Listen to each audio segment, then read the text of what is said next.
Wow. Wow. Whoa! Hello. Just go. Everybody. Hello.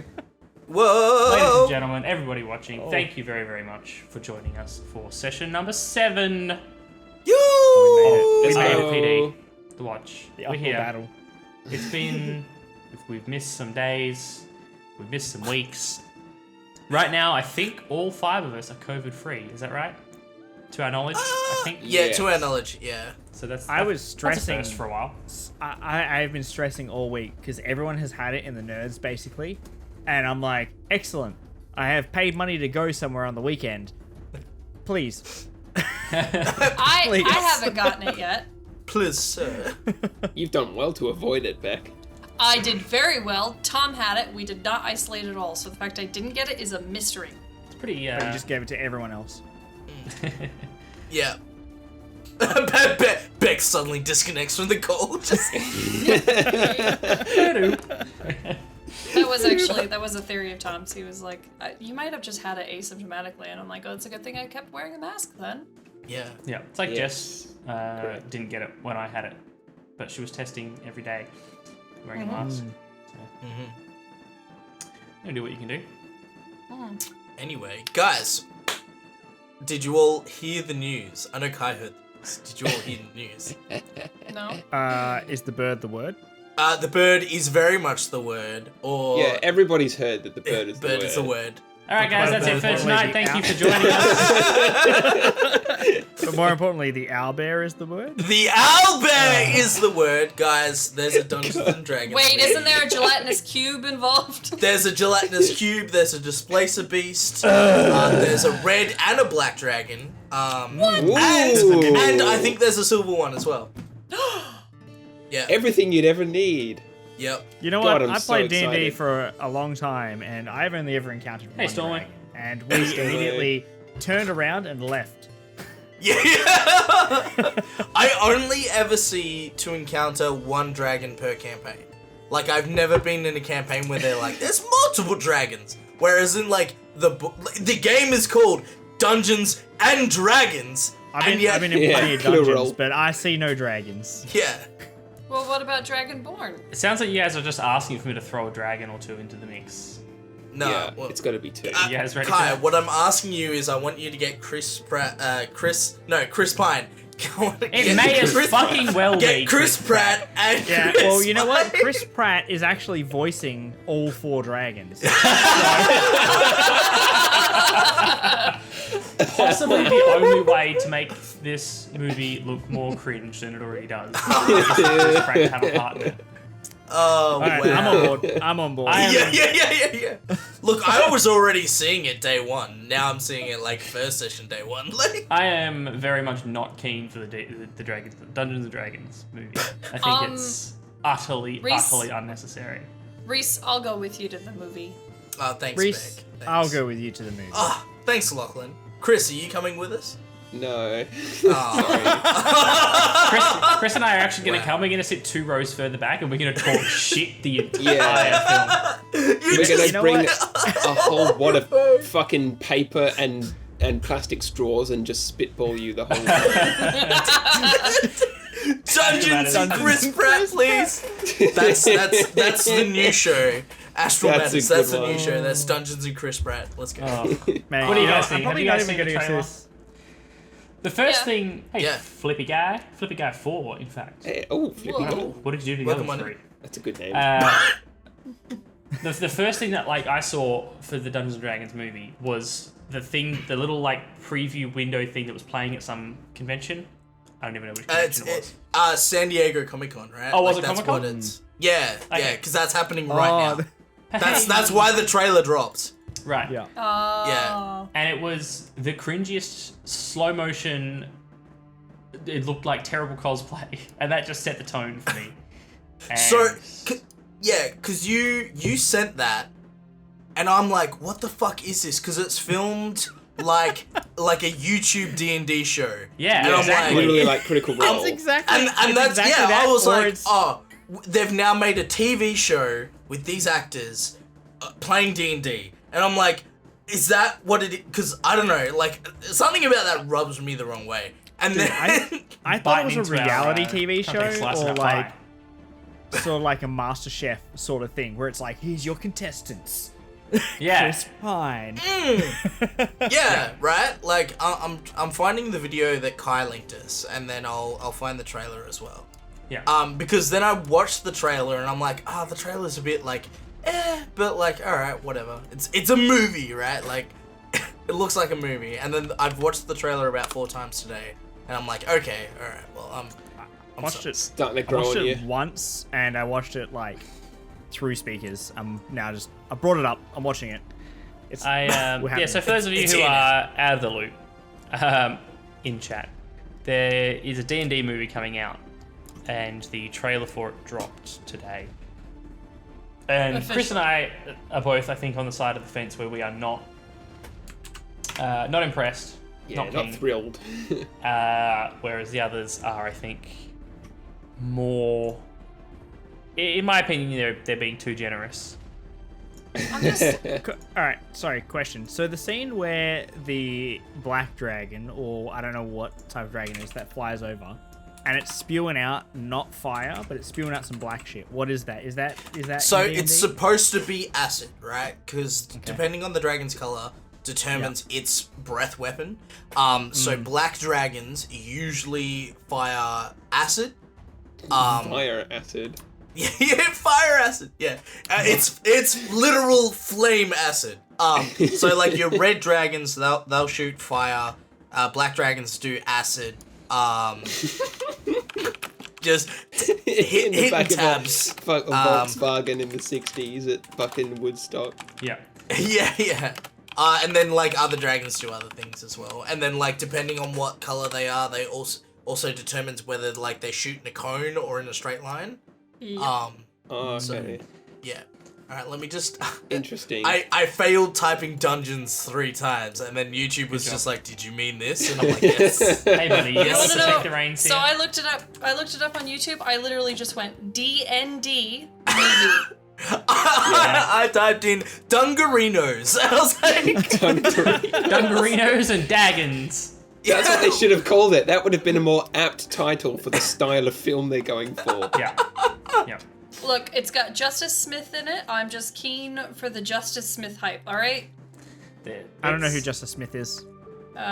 He is one of the characters from The Quarry, and he was in Detective Pikachu. yeah, he's the main character from Detective Pikachu. Haven't seen it. Pikachu? He's the yellow guy. the other guy, Wasn't that Ryan the real Reynolds? guy. All right. So because I want to talk about it, you've got black is acid in a line, blue is lightning in a line, brass is fire in a line, bronze lightning line, copper acid line, gold fire cone, green poison cone, red fire cone, silver cold cone, and a white cold cone.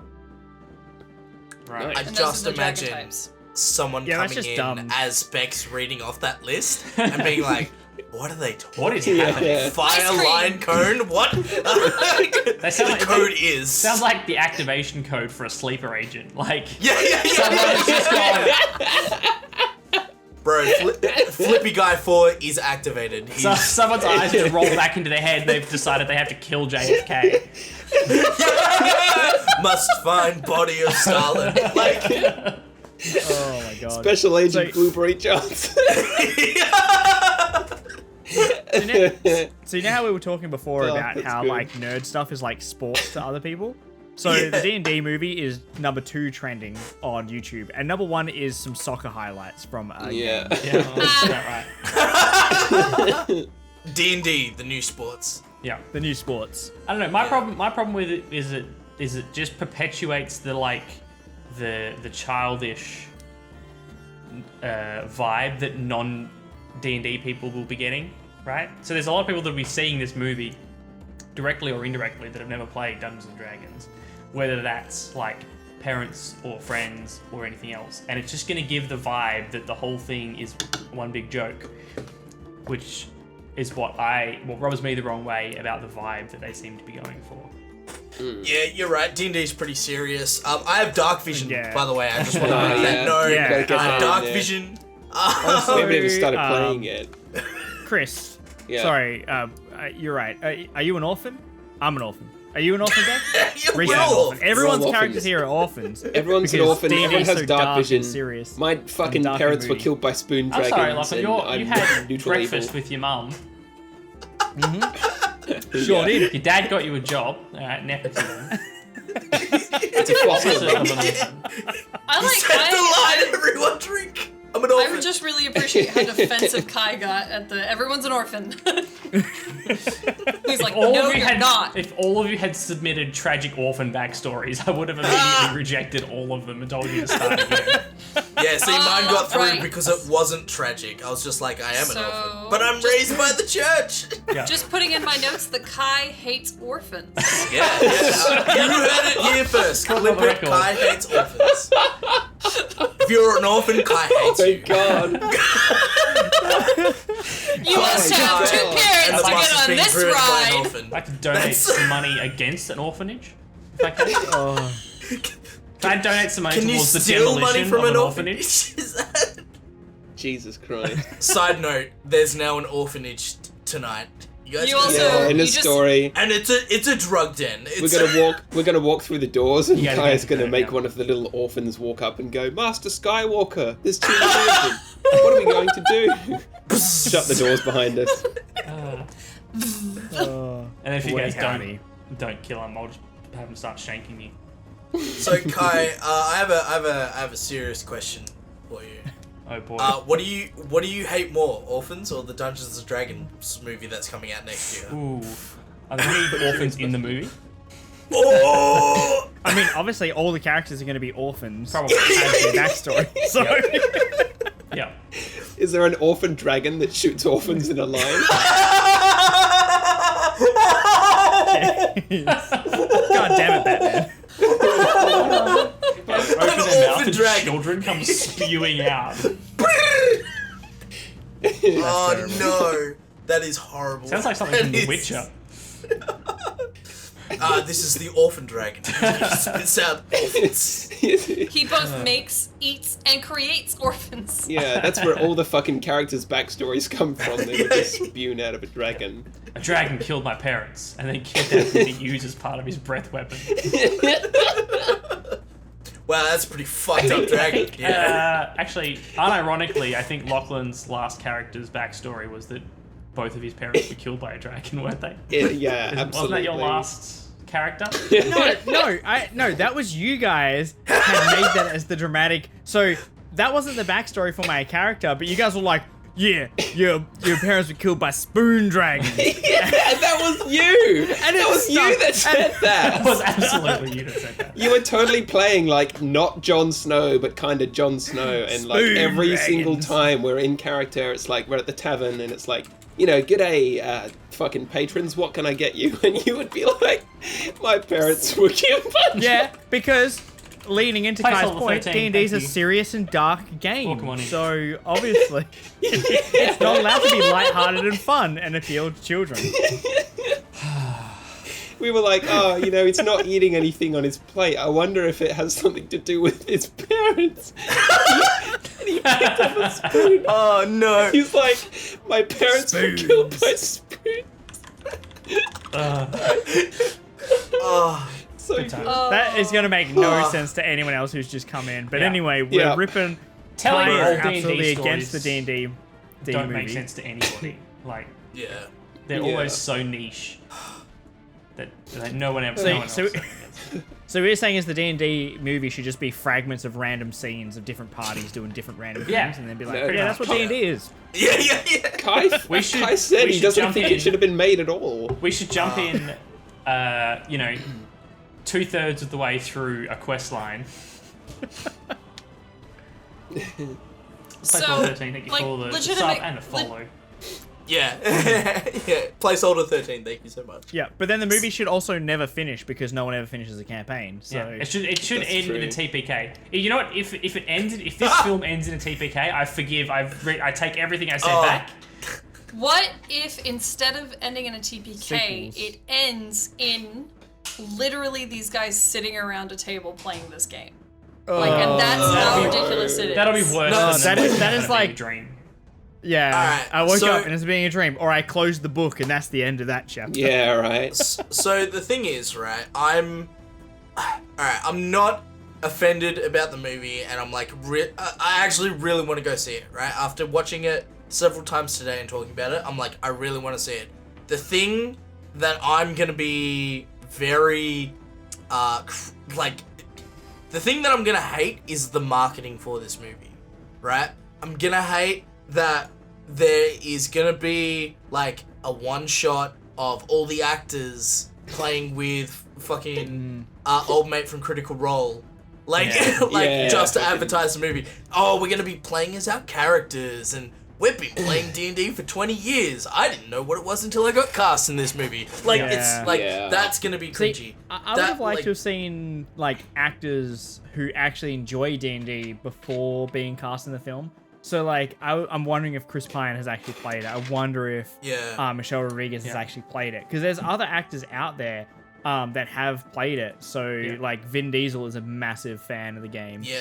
Henry Cavill. He plays with a bunch. Henry Cavill plays it. Like there are lots of other actors out there that play because they have the time. Look, there's already a D&D movie, and it's the only D&D movie that needs to exist, and it's Tripod versus the Dragon. Oh, yeah. That is the only D&D film anybody ever needs to see. Sorry, Astral Matters brings up a good point. What if it ends with a bunch of orphans playing around a table? Yeah, oh, fuck, Kai I would read hate that. it. Kai would burn down the cinema. That's. I would go and find Chris Pine and the people that made this movie, and he would murder them. He would. He'd murder their parents to make them orphans. He'd make them orphans. How do you like it? But yeah, it's just like I can already see the marketing for it, and it's going to be people that don't understand the D&D phenomenon, and then just try to market that way, and you're just going to be like, and it'll be like, we'll get a 2-hour video of them playing D&D, and then you realize that not all people can play D&D. Like, not all actors can play D&D. They did it for they did it with Vin Diesel, right? Vin Diesel was in the last Witch Hunter. And they played D&D, and they specifically made a Witch Hunter class for him to play, and it was one of the most boring things that I've ever watched. I'm like, you may play D&D, but playing D&D on camera is very different to acting, and it's like, it's just, yeah, and then it's like, so yeah, it's like, that I'm not looking forward to. I'm not looking forward to the marketing of this movie. Well, that's the thing, like, the producers and everyone involved with like 99% of the movie have probably never played D&D before. Like, you know, the director and the producers and the ones that are making like the big decisions have almost certainly never played a substantial amount of D&D. Yeah. And it's gonna be like, oh yeah, let's market it this way or that way because I looked at the cover of the monster manual and it had a beholder on it. Let's get that guy. Can we get that guy? Yeah. I don't know. I don't think that's like necessarily true. I don't think that like. I think you just credit the amount of nerds that work in the film industry. Like, surely there's a large amount, but I mean, we're talking about the upper end though, so they're probably also boomers, so they probably haven't. But I don't know. I feel like there is a lot of people who've played D&D, and I think this is a good, strong representation of D&D as a whole. And D&D over the last couple of years has taken a nosedive. I mean, the public perception of it certainly is. Well, I mean, as someone who works in a place where they started selling like collector sets for the D&D handbook, it's become popular culture. Yeah. And honestly, for sure. it's because of Stranger Things. Like Stranger Things in the first Yeah. season was like, we're the first episode. They're like, we're playing D&D, guys, and then literally like 3 weeks later, places like JB Hi-Fi had fucking dice sets and the player's handbook and a starter's guide to playing D&D, and it was because it blew up. Because people were like, oh my god, it's really cool. And it's taken like the Munchkin approach where it's like, here is Stranger Things D&D, and here's Rick and Morty D&D, and here's like some other adaptation Magic the D&D. Gathering D&D. Ugh. Marvel D&D. Yeah, pretty much. Also, I secretly can't wait because I know it's not going to happen, right? And it's going to piss a lot of people off. There's going to be a portion of people that are like, oh, the Critical Role guy should be in the movie. And I know, you know what? Yeah. Like, I guarantee you. oh, I can't believe they're not involved in the movie. Like, I they've done so much for guarantee you that was a discussion that was had in a boardroom during the making of this movie. Can we afford a cameo from the cast? Oh, Dude, let's that's not rule so it out. gonna be There it. is a fucking very real possibility that there is a cameo I'm Googling by it the right now. cast.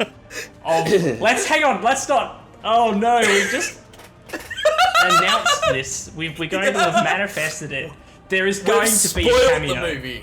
There's going to be a Guys, cameo. This is There the is. official announcement here on Nerds of the West. Yeah. Heard it here Inside first. story. Critical Role confirmed for the Dungeons and Dragons movie. Yeah. You know, we're going to see like 100%. a BuzzFeed or a Slash Film article being like, announced today. We're going to accidentally stir up. Yeah, I think you're right. Absolutely. I just think there are going to be a bunch of cameos on the film because it's like you could do Critical Role, but you could do people like Henry Cavill. You could do the Stranger Things kids. You could do. Oh, I was thinking of somebody else. Did you guys get a call? Because I didn't get a call. No, I didn't get Yeah. a call either. No, I mean I got a lot of calls. That's but why not- I'm salty. not- If they'd asked us to be in the movie, Yeah. I'd have been I was okay with it. thinking of somebody else. yeah, guys, it's gonna Obviously. be real. It's gonna suck that we're not in the movie, right? Yeah. Totally. Ah, man, I'm with you on that one, lads. Damn. been an Oscar Let me for sure, hide Henry. these piles of money. Just get like. I can't believe you guys didn't get called either. Don't know what you did. That heart Right, race. I suck Also, at mean dick. That's what I did. Jesus. Beck, Sweets is the writer Oh, for really? this. Yeah, Oh, Sweets is the wow. writer, and the other writer is Jonathan Goldstein, who wrote Game Night, or directed Game Night, and wrote What's Game his real name? Because it's not Sweets. I can tell you that. Night. John Francis Daly. Thank you, John Francis Daly. Just for anyone else that doesn't watch an obscene amount of Bones. Oh. I don't even watch Bones. It's just No, passive Just viewing at this passive. point. You're a sponge. My sister Sponge. used I'm to a watch sponge. Bones pretty religiously. I finally watched all of it because it was all on Disney Plus. I don't know if it still is, but I don't see Disney letting go of anything. Like once See, they you know what? acquire it. well, it's also It it's looks- a Fox. It's a Fox license. So. Yeah. Yeah. Alrighty, guys. That's my talking smack of the D&D movie. I Out of the I way. just want to say one more thing. One more thing. Look, the worst thing this movie can be is boring, right? If it's bad, but like in a good way, then it's still a win. But I think like, I don't know, it looks fun, but we're don't know, I gonna feel like have to do a review when it comes I out. feel like a That's- 2-hour cringe fest is worse than it being boring. What I'm No, worried you about know- is people that know I play D&D watch this movie and go, "Oh fuck, is that what he's doing?" Oh no. Yeah, pretty much. Get him out of here. Yeah. Get the books out of here. Put this man. Yeah, no, I'm just waiting for And then D&D to become divorced, what Star homeless, Wars jobless. became. Yeah, I think Chris is on the money there. It's gonna do to D&D what the Disney. Yeah, they're sequels gonna did have to like Star fucking Wars. beholder Pez dispensers and like little fucking children's backpack with bronze dragons spewing. But they off already into the have that straight now. line. They, so, yeah, like yeah. they have that now. That's Well, yeah, I'm sure, but like I don't know, to the same degree where like Kye's right, like Dungeons and Dragons is mostly like a living and breathing kind of, game that you play with your mates at the table when I don't know how to describe it, when really hit it on the nose. But yeah, like, It's whenever like you're a- enfranchised in something and then that something becomes pop culture and all of a sudden there's like immediately a massive influx of like new attention to it and it always goes down the same commercial plug hole where it's like we have to fucking go D&D now and we have to fucking make 30 movies and we have to yeah. Spaceballs the And- flamethrower. I'll interject here. So while I don't disagree with that sentiment of I really hate when they do that, what I also don't want to do is I don't want to gatekeep D&D from people that do discover it and go, oh, this is how I've discovered it and I really like it. So it's like, Well, yeah, absolutely. That's not. But, Yeah, like, I'm not. I'm not worried about people joining it. I think I'm just worried about people joining with the wrong idea, or avoiding it because they get the wrong idea. I don't know. Yeah. Yeah, I think my concern's more of people avoiding it. People seeing, like, if the movie comes out and it's like fucking horrible and goofy and stuff like that, and people are like, this is D&D, nah, then I'd be like more upset, you know? Like if it does damage to... I'm on board. It goes either way, right? It either flops and then we continue on our merry way enjoying D&D as it is, and then it hasn't been tainted, or it does really well, and then all of a sudden, people that you went to school with who've never played D&D in their life are like, man, I got into D&D, and it's like, cool. I'm proud of you. Like, I'm very proud of you. Welcome to your new crippling dice addiction. Yeah. Because we all know the real problem is all these people will come into D&D and then we'll try and organise a game with them and then no one will fucking show up because that's what always happens with D&D. Yeah, that's just D&D. That would be a realistic D&D movie. Only half the cast is actually in the film. They're all in the trailer. Right. but only half of them are actually in the I film. can't make it, lads. The movie started. Had another They just keep postponing I know the we've showing. had this session. I know we've had this session scheduled for like 6 months or whatever, but I really want to go to the pub with the boys. So I'm like, sorry. Yeah. Can we do a rain check on next week? Is that what we can do? The lads have come down with COVID. Yeah, again. No, All we're right, gonna guys. go see a movie. All right, That's enough smack talk for now. Let's flick over to the table. Alright, we're actually here to play D&D. Oh my goodness. Actually, Yeah, while when we're Reese here, was like, shitting on fix the D&D. We're here to Roll20 table. Oh, play. the Roll20 table's working. At one point when Reese was like, oh, playing D&D on camera is really different to acting, and I was like, and with that beautiful segue, Yeah. Let's go act D&D on camera. Also, Astral Matters, thank you for the follow. Much appreciated. Yes, thank you. Yeah, we should thank probably you for listening say, to us complain about D&D while we now proceed to Well, Yeah. two of us D&D. complain, three of us not Yeah. so much. I'm on board. I'm on board. Alright guys, so for those of you who are joining us in chat, we're about to start our focus timer. So the timer down there is gonna tick on down, and while that's counting down, we're not gonna respond to you guys verbally or visually necessarily, but keep an eye out for us in chat. We'll still type to you, but we just try to keep the flow going because we're bad enough at getting sidetracked as it is, as you can probably already tell, without throwing. Replying to you guys immediately into the mix, so we will be back with you shortly. But until then, we will get on with session number 7. So, last session, do you guys remember what happened? Yep. yeah. Alright, Nope. Well, Absolutely. you know what? I remember what happened, but why don't you tell us what happened, Kai, so then I can see if you So remember. yeah, maybe you're I mean, throwing I up. have- Why do you think I asked have- you guys in the first place? It's because I don't remember. That's See, fine. I look, have diligent notes. I'll do it. You forget, Kai, that we're not playing with you. You're playing with us. So I'm You're in outnumbered here with here. us.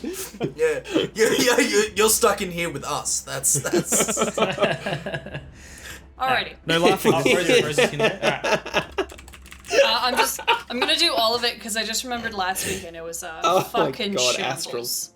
So, Last week was... You guys made some Shambles. decisions, some things happened.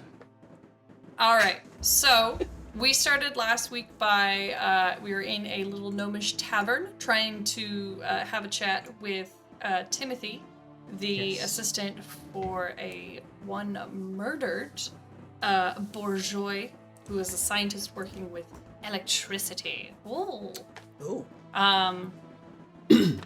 We discovered, or we realized, that things were going to quickly go sideways, so we were like, we need to get out of here.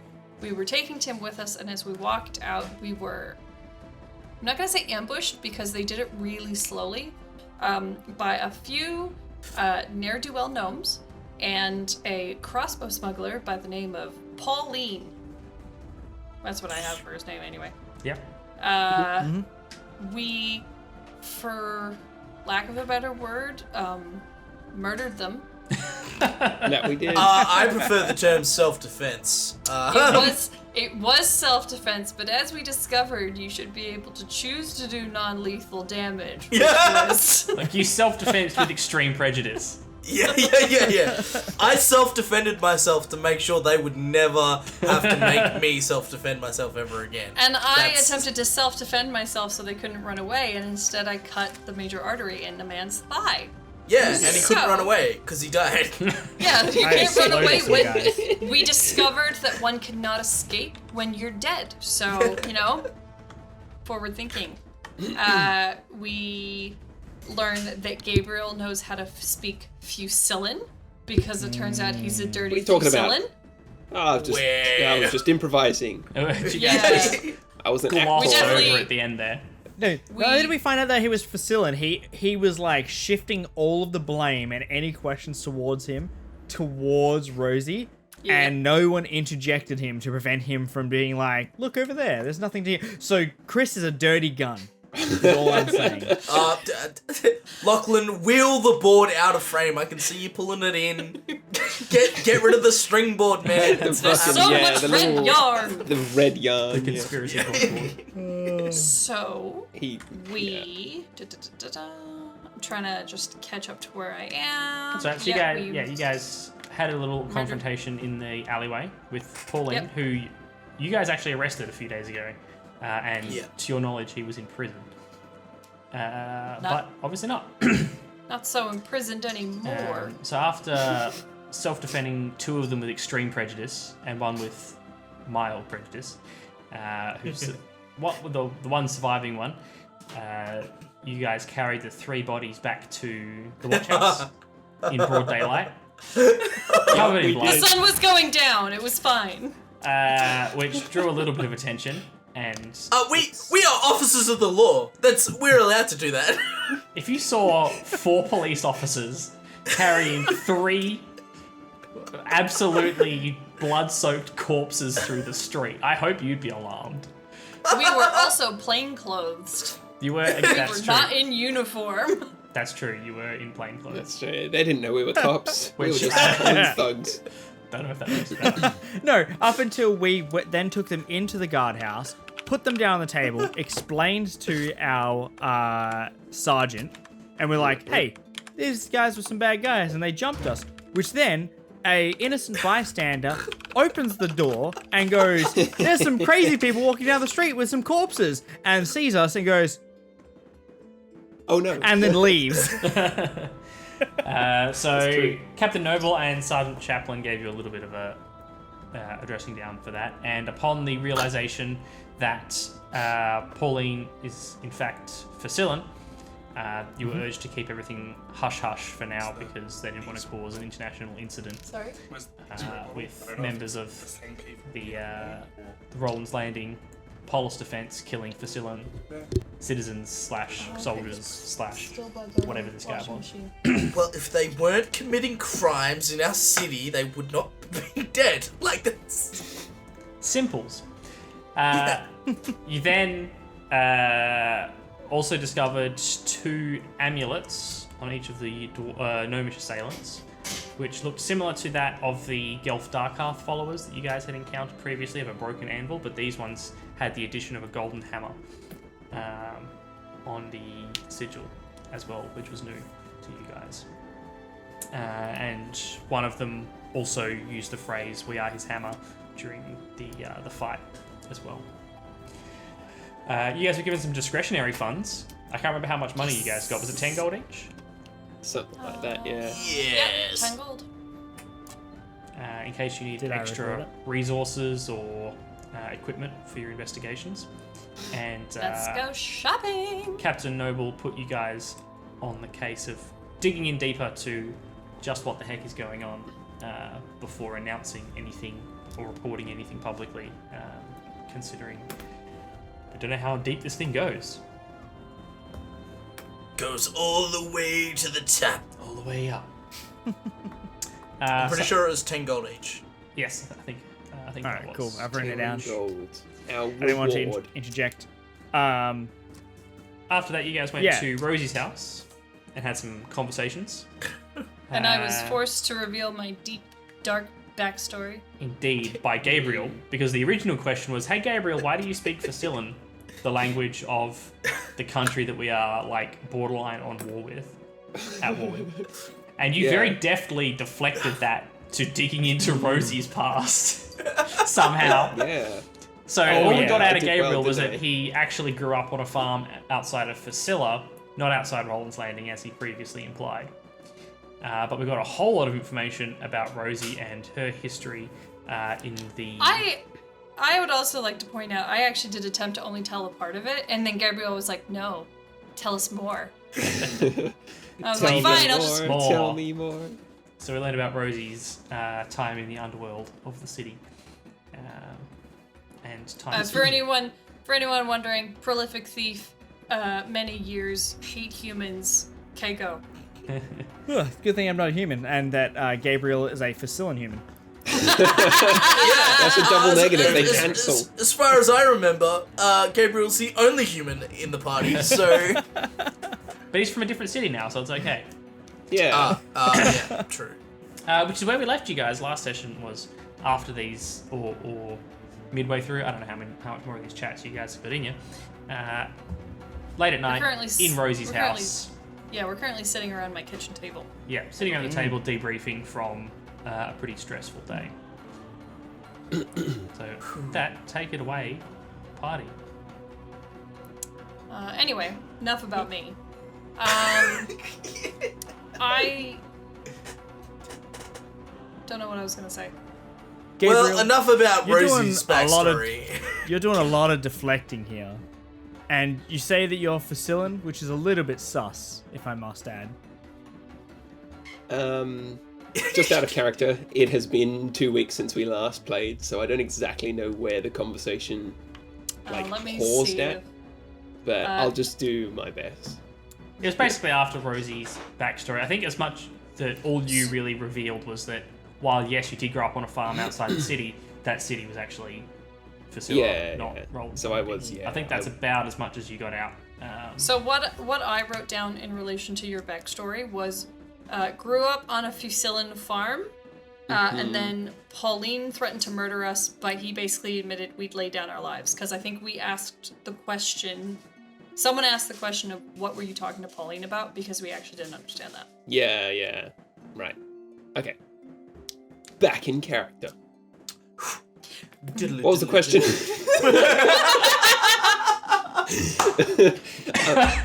Sorry. Can I get a sorry. sense motive on Gabriel, please? Oh, fucking don't even start. Don't even get me started.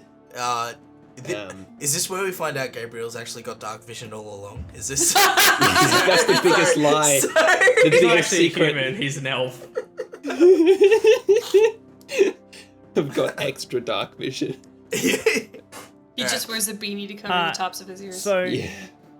we have a few different options, right? Our plan was to go find the crew or find the church where they worship the golden anvil or the golden hammer. We could go talk to Corporal Arnold and find out about the runaway Facillans, which we encountered at the gates when we were on gate duty. Yeah, so we've got the 3 Facillans that we managed to take down 1, and there might be 2 more running around in the city, I believe. I think 3 more was Could be it? 3. Yeah, I think there's 3. Yeah, 'cause 3? We put 4 away, so 1's dead, and there's 3 Yeah. left. So there's 3 left, so we have to find out where they are or make sure that they're actually locked up behind bars, because we suspect that they're trying to create a coup / upheaval of the government here in Rolands Landing. We have the second option, which is we can go and track down the Gelth Darkhearth subsect and go and find out about the Golden Hammer and find out who worships it. So we'd go find a Gelth Darkhearth church and see if they know more about the Golden Hammer, because it's a subsect of Gelth Darkhearth. It's not like the overarching church. And then we can also speak to Corporal Arnold, which I think is also going to lead back to those 3 Facillans, because Corporal Arnold was the one that was in charge of putting them away. Is that correct? Yeah, well, you handed them over to her custody along with 2 other guards. Yeah. That were on gate duty at the time. Cool. So we're either going to go. So we're either going to go to the church, or we're going to go to Corporal Arnold. I would very much like to talk to Corporal Arnold first.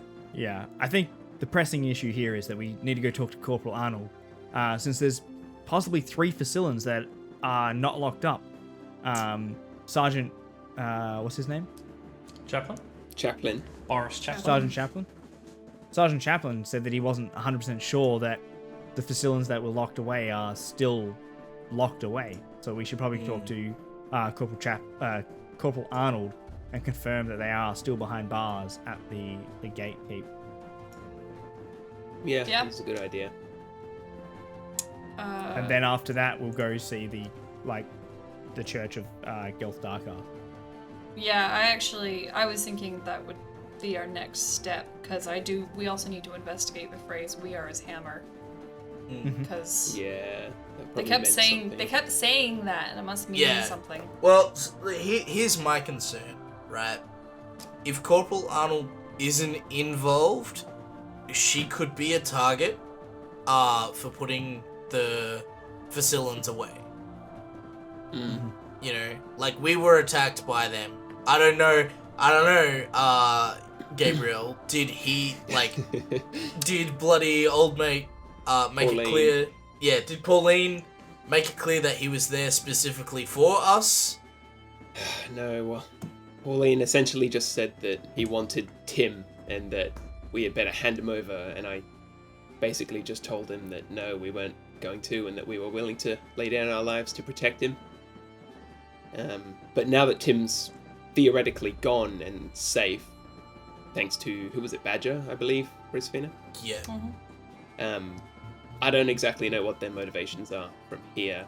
Yeah. Suppose the corporal really is in jeopardy of being sprung upon, but that would basically just be to free the other 3 Fusilans, Were the 2 gnomes that were with Pauline Fusilan?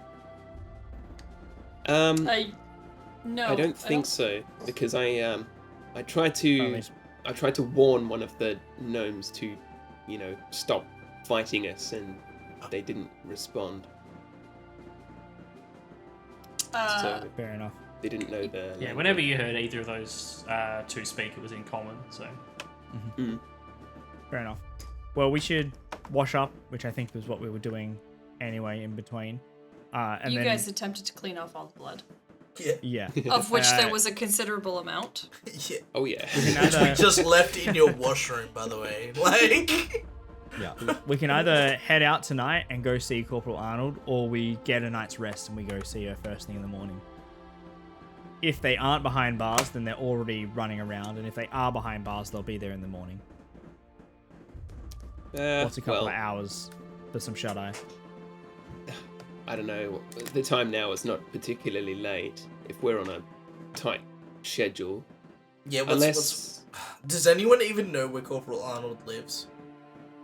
well, last we encountered her outside of work, she was at the tavern, wasn't she?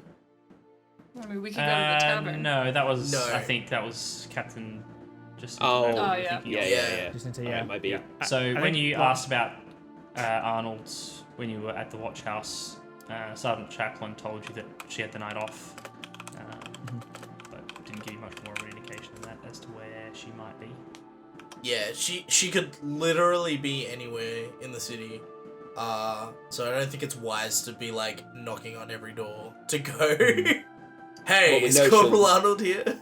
We know she'll Well- be at the watch house the following morning, right? Because Yeah. report for duty.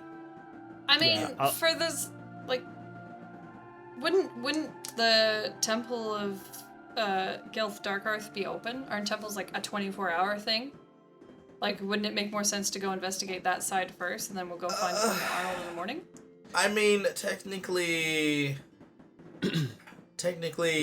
I know with our church we're quote unquote open 24 hours, but people aren't there 24 hours. Priests need to sleep as well.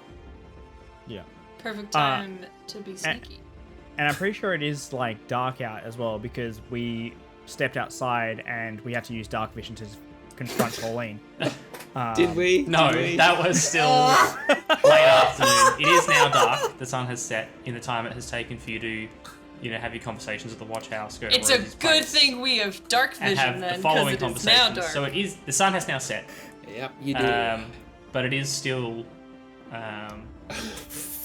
Fucking hell. early evening. Yeah. The other place that we could go was to the gates where we had our first Sheriff of Nottingham encounter. Because that's, I believe, where they were keeping the Facilans captive in the dungeons there at the gate. Oh, okay. I thought you said it was at the watch house.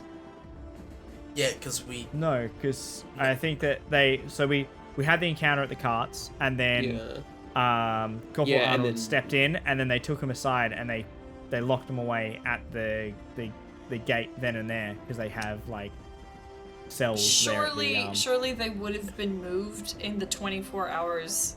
At least it's been since then, since that has to be at the very least a temporary holding situation. I would say they would more likely be in a city jail or an actual proper watch house. Because they weren't at the gatehouse or the watch house when we went there to see. Yeah, Sergeant. They could just be at a different watch house though. What you've seen of the Illabar watch house is that there aren't really any permanent cells as such. You've seen people locked in like the interrogation rooms, but you haven't seen any cells. So we need to go to the dungeons. Or the city dungeons. To the city dungeons. Well, Right. you guys know this place better than I do.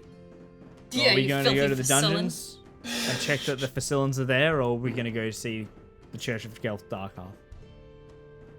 Do we want to flip a coin? Well, look. I would like to make this decision in the morning. Yeah, I reckon we just... It's sort of been a day. There. I think you guys should get out of my house. I'm pretty sure the agreement was that we were going to wash up and stay the night. Yeah, I thought we were having a mutual bonding experience here. Yeah, and I that believe the mutual kids call it bonding- a slumber party. That's Yeah, and then Yeah. Gabriel pissed off Rosie, so now we can't stay. yeah. I'm the only one who's inquired about Rosie's backstory. What We about weren't concerned with your Rosie. backstory? I'm clearly the Very only one that concerned. cares.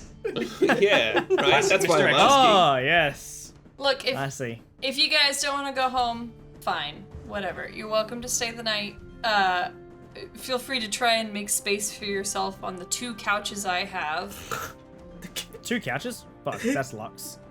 Yes. Yeah, Wow, you I might thought you were have- supposed to be. Yeah, I can't quite remember. It might have had something to do with like the 100 years I was robbing the city. Did you steal those couches? Yeah, Are they, how do you steal those Uh, couches?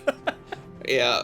Hadric Are can't they morally facility sleep on couches? them if they're stolen goods. do they have gnome removalists? What? As in I can't people read that, who it'd be very remove gnomes from places. Yeah, it's just I called believe a that's village. a rude Ruthless. assassin. Pretty sure the humans are gnome fucking removalists. Wow. With that, I slap my legs and I go, whip, time to hit the old dusty trail, and then I go and you- leave. Yeah.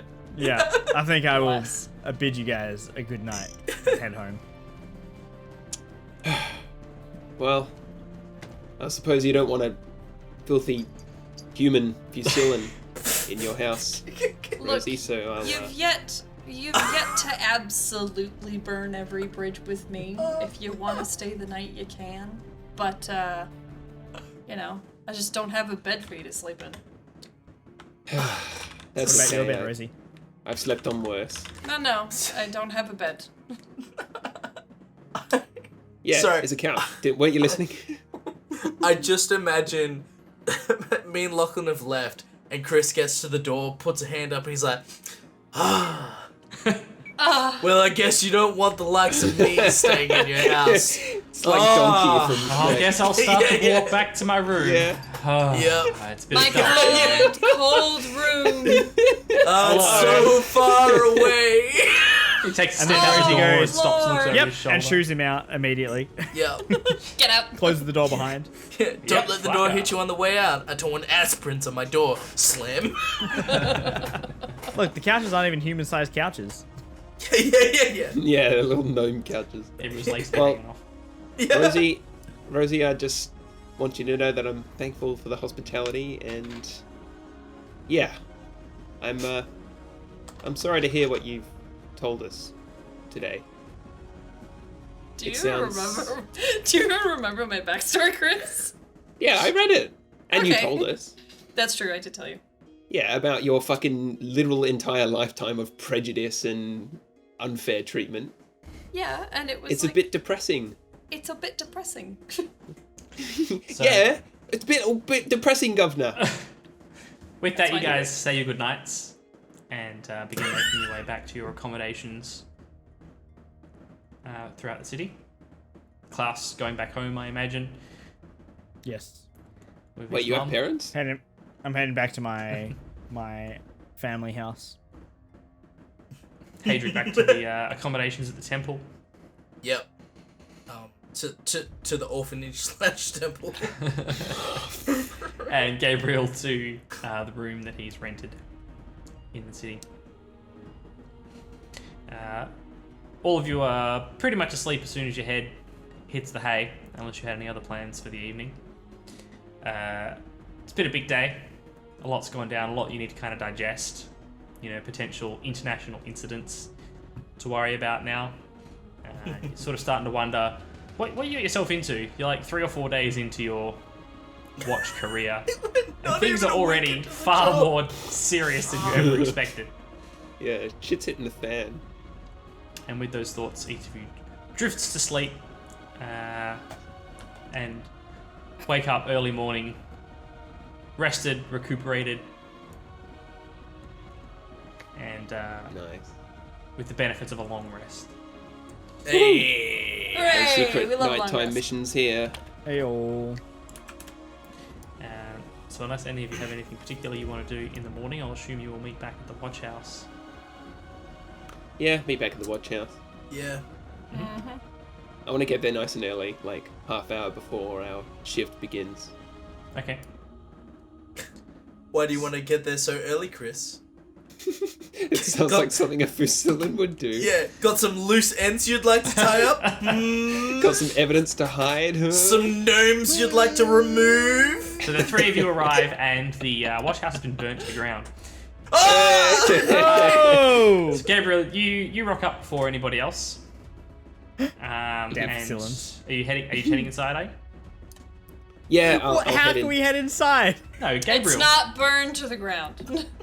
It hasn't Oh. actually burned, Lockie. That was a That joke. was the joke. No, it has. In my eyes, it has, and you were the culprit.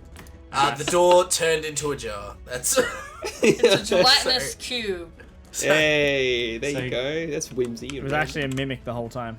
Right, we're getting off track. Mimic was in the trailer. Sorry. I walk into the watch house. You- Through the front door. Yep, you enter Gabriel to see Corporal Arnold on her hands and knees scrubbing with a brush and some sand the blood stains out of the wooden floorboards and the tables near the entrance. And she doesn't seem to notice you at first. She's just like really putting her back into it, scrubbing away at these blood stains on the floor. I'll give a corporal. Oh, Gabriel. She sort of puts the cleaning equipment down and brushes her hands off. I can see you. You guys must have had a busy day yesterday. I hope you're all We okay. Faring better than this lot, anyway. I am The awfully bodies themselves are sorry. gone. It's just the bloodstains that are Yeah, still there. I'm awfully sorry for the commotion we seem to have caused, and especially now. well, I think I it's my suppose. responsibility to, and I sort of walk forward and take the bucket and the brush off her hands. Oh well, that was almost done. But if you want to carry on, that's I'll be more than happy to let you. Just Yeah, figure I'll just start scrubbing and helping out. try and clean up before anyone sees too much of the mess. I couldn't help but notice that you had a prisoner in one of the interrogation rooms from last night. There still sleeping or unconscious, maybe? Someone you bumped into, I suppose? That's right. I suppose it was the most fortunate of the bunch. Well, Rosie yes. sort of went a bit stab crazy. You know what I mean? Oh, Rosie was a bit liberal with the dagger, was she? It was a situation of life and death, and I probably would have done the same. I imagine it must have been. But as long as you're okay, the four of you, I mean, when it comes right down to it, you have to do what you have to do. Yes. Anyway, my compatriots will be here on time, I'm sure, hopefully. Of course. If not, I'll give them a good scolding, and we'll take care of the situation with the interrogatee upstairs. Yes, I'll give you this, and she hands you a key. Says this will get you into the room. So if you need to ask them any questions or anything, feel free. I looked in about an hour ago, and they were still passed out for one reason or another. Thank you, Corporal. And after handing you the key, she heads off to the sort of main desk and starts shuffling through some paperwork, scrawling a few notes. Not long after that, Gabriel, you're just putting you back into scrubbing away at the stains. Grew up on a farm, no stranger to some hard yakka. You while away the next half hour scrubbing before the three remaining members of the squad arrive at roughly the same time outside. Well, sleepyheads. I'm sorry, did we miss the memo where we were kissing ass? I fail to see how this is kissing ass more so than having a bit of self-decency and respect. My I would have thought self-decency and respect was me getting here on time and showing up. Well, you know what? For you, Rosie, I would probably cut you a little slack. You, after all, had a pretty hefty day yesterday. Nonetheless, Yeah. it's good to be punctual and to be diligent and on duty on time. So, come on in. I don't. Rosie had a hard. We all had a hard day. Yeah. That's Sorry, Rosie wasn't- Hadrig. Sorry, Hadrig. Sorry, Gun. Klaus, you don't know. No hard days for you. Gabriel is saying all that for you from like his knees on the floor scrubbing away. Yeah. Yeah, sorry. Must have been a hard night for you, Gabriel, at Rosie's house. Anyway, let's go find Corporal Arnold. I guess I better leave. As you guys are having this conversation, you look up to see Corporal Arnold behind the desk, scrawling on some pages. You're all here. Well, welcome. I can see what kind of a night you had yesterday. I was just talking to Gabriel about it. I'm glad you're all okay. I hope no one was hurt too badly. And I just want you to know that the paperwork, and she sort of gestures to the papers that she's been filling out, won't say anything that we can't say, you know what I mean, and that you all acted totally in accordance to the procedures. You were life or death. Don't worry, it's all under control. Excellent. Corporal Arnold, there's something that we're desperately concerned about as well.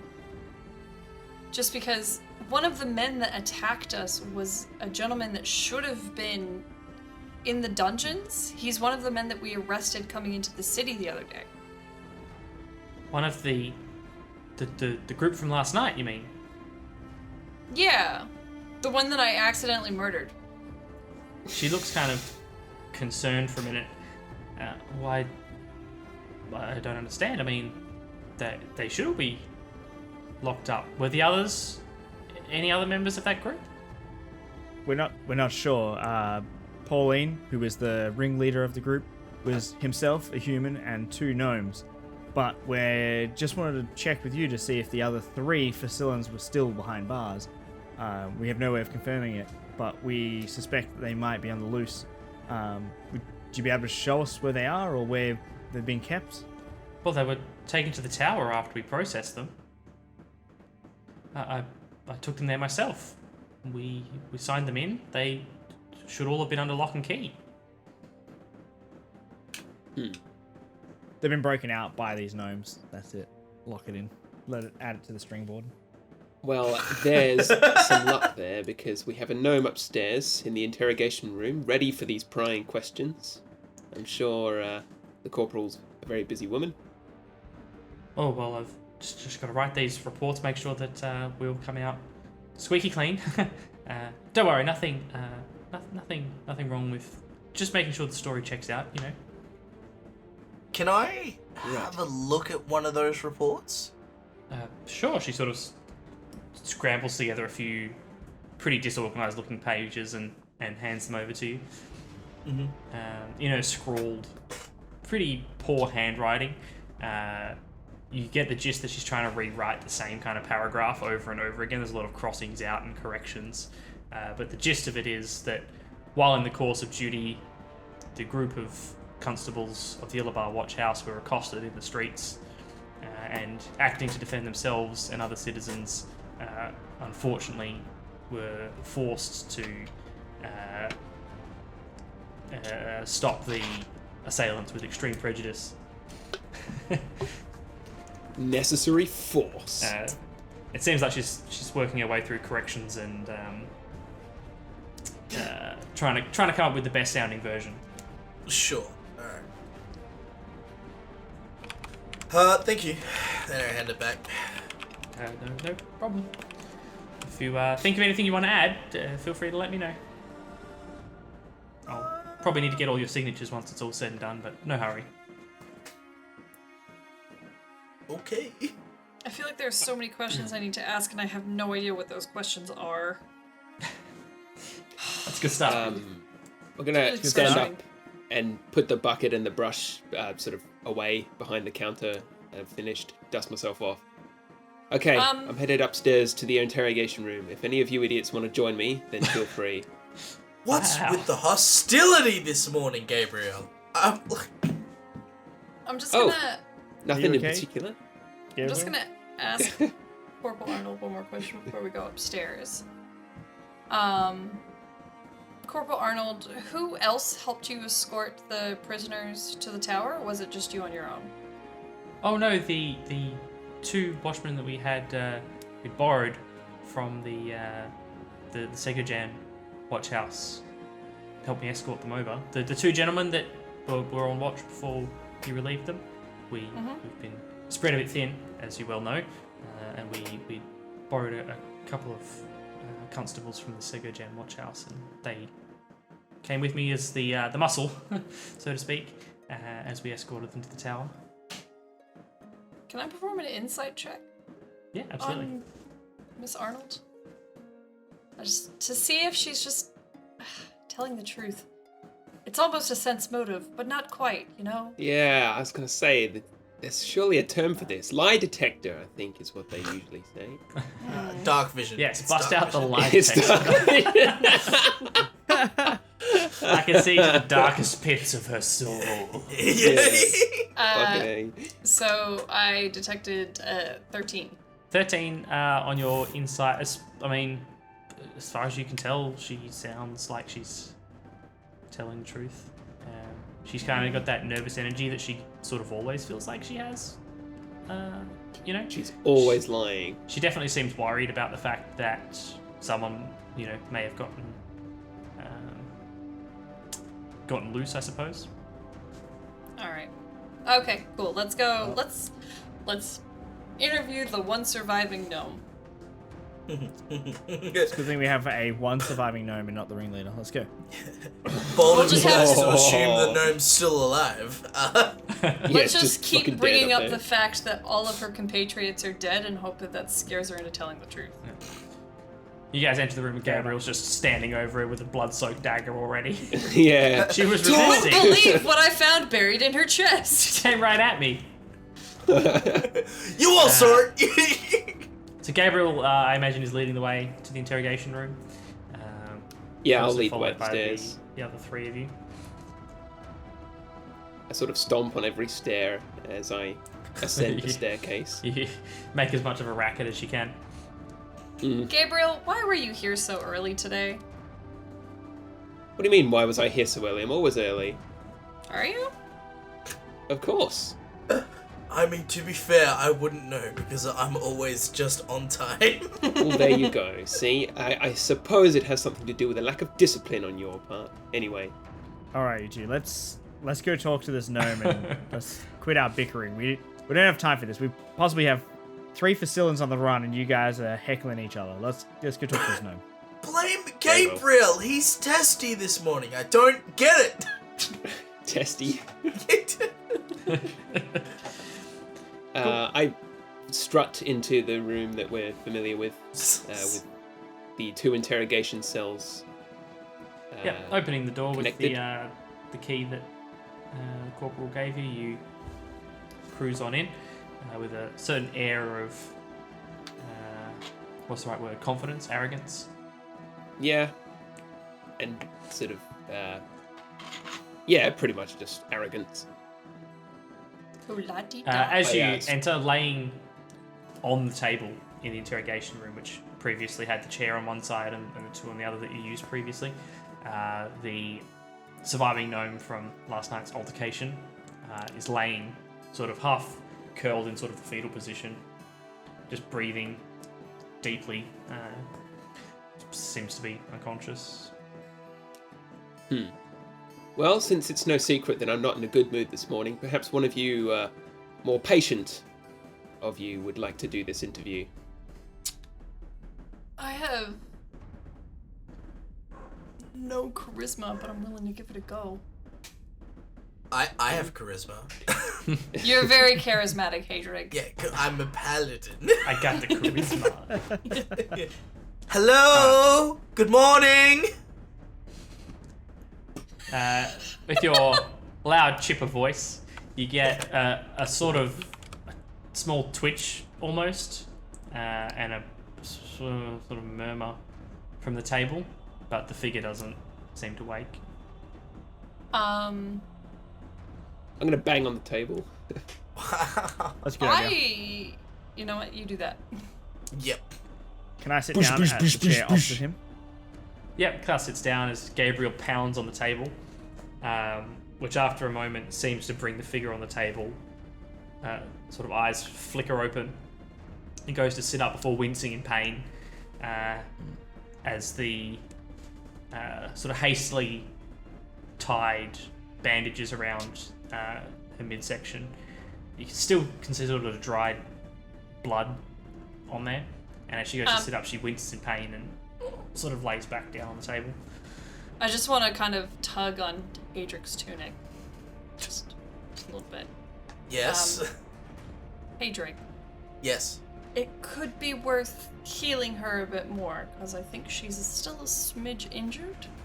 And it might also make her just a little bit more negotiable when it comes to getting information. What do we think? Let's see how we go. Let's play this by ear. All right, lassie. You've had a tough night. She sort of seems to still be trying to get her bearings and work out what the heck's going on. You realise that last she was conscious, she was actively fighting for her life in an alleyway and was shot by Gabriel, I think. Yeah, she's now looking at like the 4 people who were trying to kill her. Yeah. Back for round 2. And at the same time in a lot of pain and very disoriented. So she sort of goes to sit half up, clutches at her stomach, falls back, and then seeing the 4 of you in the room, tries to sort of retreat to the other end of the table almost, but is very sluggish in her movements and clearly in a lot of pain and quite uncomfortable as well as disoriented.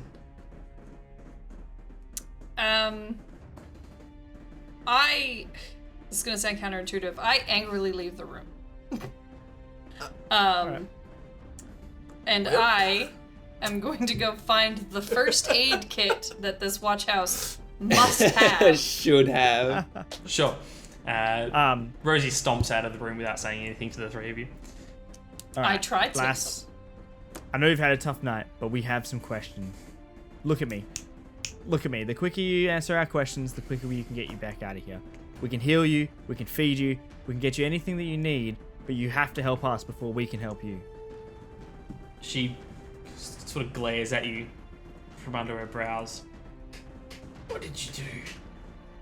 Who are you? We're guards from the Illabar. Watch House. She looks around as if sort of realizing that's where she is. And that's Water. where you are right now. Can I have some water? Yes, hopefully Rosie is grabbing some right now for you.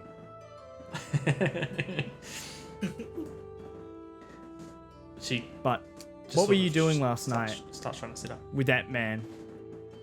Pauline was his name. Who? Pauline, the human that you were with last night. What were you doing with him? Human. I didn't really get his name. So why were you fighting by his side? It was Marcus's side I was fighting behind. Is he? Where is he? Is he here? Is he here too? Who's Marcus? The other one I was with. The other gnome. The other gnome that you were with Marcus, and you don't know who the human you were with was. Oh, I don't know his name. Why do you not know the name of the man that you were with? She sort of goes to start saying something and then... Water. I can't. I think straight. Alright. Gabriel, can you see if Rosie can grab some water for us? Please? Sure. Sorry, I just went to Waterbend, so Rosie's downstairs. Yes. Rosie stormed I out just- of the I- I thought I you just wanted left to the water. room. Oh, okay.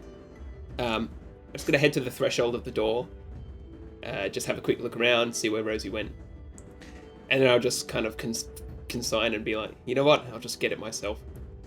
No worries. As you leave, you see Rosie rummaging around the various untidy piles of the watch house. You eventually, in the locker room, find a pretty poorly stocked first aid kit of bandages, and a few small, needle and thread, that kind of thing. But it's certainly wouldn't be the sort of thing you would want if you were really in some serious danger.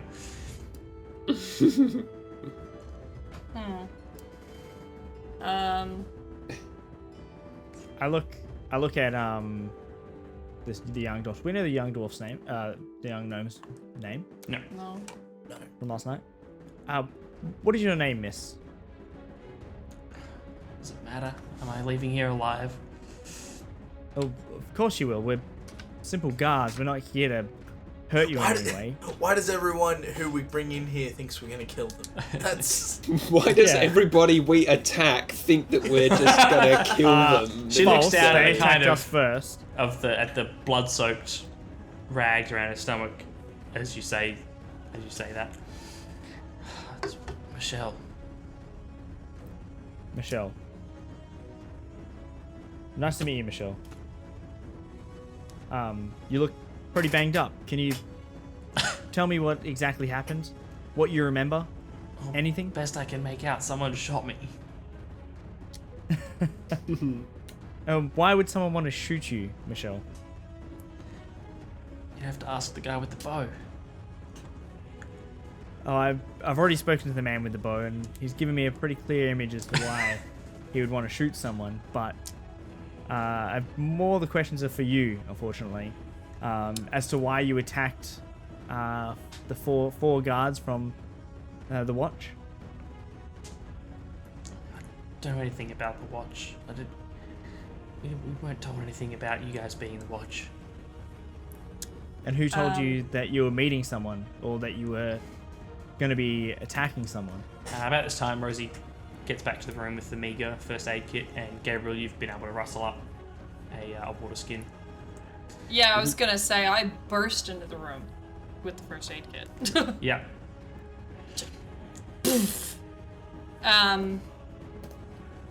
I walk over to whatever her name is because I wasn't in the room for the Michelle. name reveal. I understand that I wasn't in the room for the name reveal. And You there? I walk. You there. Mate. a Let me live feel you. gnome. I walk over with the bandages and I'm like, I'm gonna try and bandage you up a bit better. Is that all right? She sort of looks down. Well, I guess. I don't know how bad it is. How bad is it? Well, you got shot with an arrow. Yeah, I remember. You're that not bit. dead. You're not dead. We worked on that, but now you're still a bit banged up. So I'm gonna try and fix this a little bit. We're gonna ask you some questions. My buddy over here has some water, and if you could do your best to answer them, it's probably in everyone's best interest. She sort of lifts her hands away from the bandage and says, "Go for it, for all that matters." Was Marcus looked after as well? Yes. We'll talk about In a we'll talk about sense. Marcus soon. She sort of sighs Let's and, get to and the lowers bottom. her head, like she's not encouraged by the way you guys are dancing around the subject. Just Was Marcus your partner? He was just a friend, an old friend. An old friend. She sort of looks at the water that Gabriel's got. I'll walk it over to her. She reaches out to take it and slowly starts drinking. She takes a few mouthfuls and then seems to wince in pain as it sort of goes down and coughs a little bit of it up. all right. I attempt to rebandage her, I guess. Sure. Give us a what have we got? A medicine Yeah, I've already got medicine ready to medicine roll. go. Net one, you kill her. Ha! Whoops. I've had that happen. I did a baby roll and I got a 17. 17. Nice. What? You peel back the bandages that had been done pretty hastily last night. I'm pretty sure Hadrig did do one healing spell on her last night, so the wound itself is closed, it seems, but you can still see a very angry mark where it was. But peeling away the bandage, you managed to clean the area a little bit with a little bit of the water that Gabriel brought in as well, and tie a few fresh bandages around it. You can't see any blood at this point, but you figure better to cover it up than leave it exposed with this kind of gash that's still remaining on her stomach. She does sort While of I'm- flinch and recoil in pain a couple of times as you're dabbing away. While I'm rebandaging her, I just ask, how long have you known Marcus? 50, 60 years. Oh. Where'd you guys meet? Give us a diplomacy. You're gonna need to pick a different check. Not diplomacy. The old- You know the one I meant. Persuasion? Persuasion. That's the one. I don't have the character sheets in front of me. Cool. Yeah. That's the question. Yeah, Actually, no. is The roll old 20 small even going to talk open the character sheets for boldness. me? Nope. Yes, it is. Alright, Roll a diplomacy. Oh, that's a 2 on 2. my persuasion. Not great. Since you're No. actively helping her, I'll give you advantage and let you roll that again. Oh. Thank you.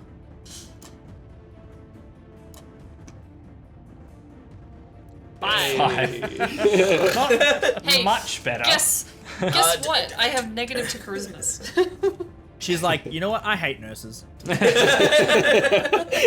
parents were killed by nurse Like, dragons. I'm married to a nurse. A lot of patients don't care that you're trying to help them. They still hate you. Yeah. You ask where her and Marcus met, and she sort of looks like she's about to answer, and then just says, "Around the city. You know, you meet people." I mean, I've been around the city enough to know that that's usually the way it goes. So, giving you, let's say, a little bit of leeway here. Did you guys know you were attempting to attack 4 members of the Watch?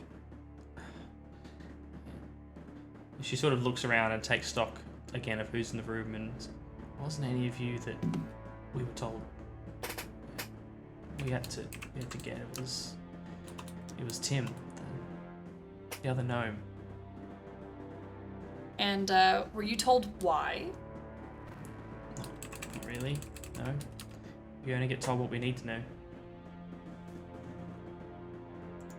And why were you with the human in the first place? Well, he was sent along with us. He said I didn't even know his name. We were just told to follow him. And who told you to follow him? Like, you met up with your friend Marcus, and then Marcus told you to follow this human out of a whim? Give us another persuasion, class.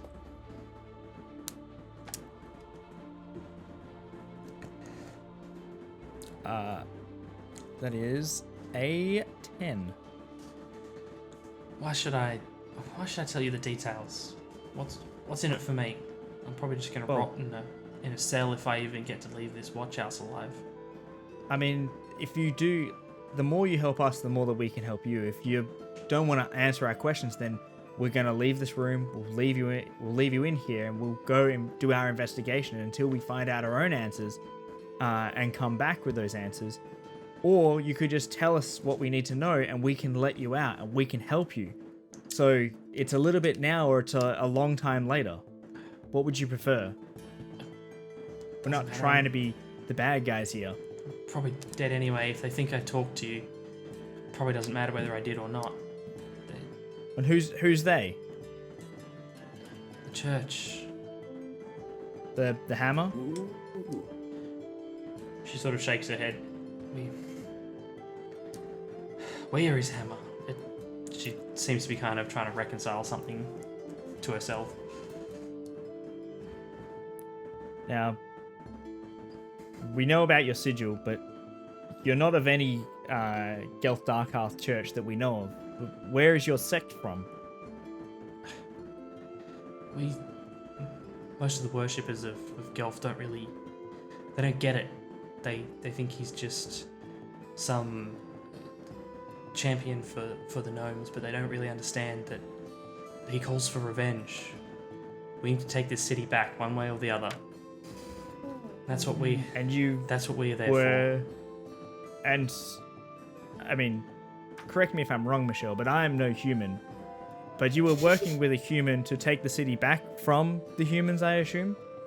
That seems a little counterproductive to me.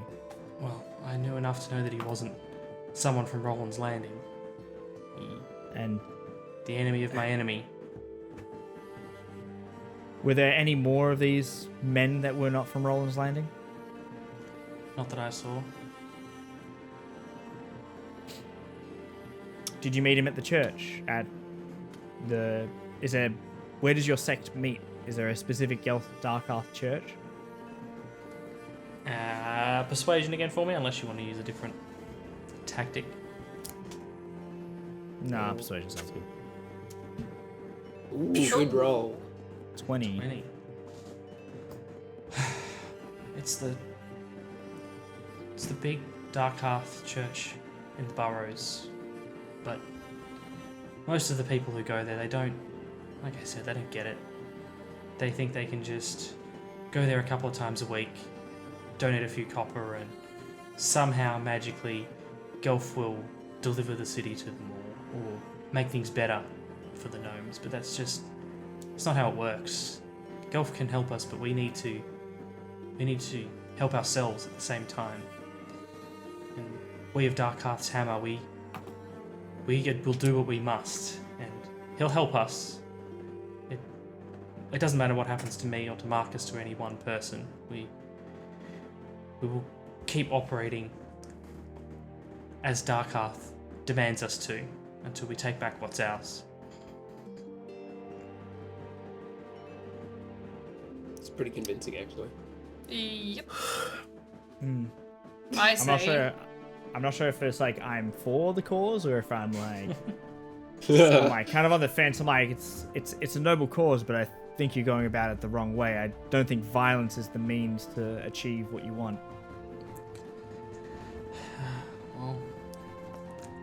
If it works.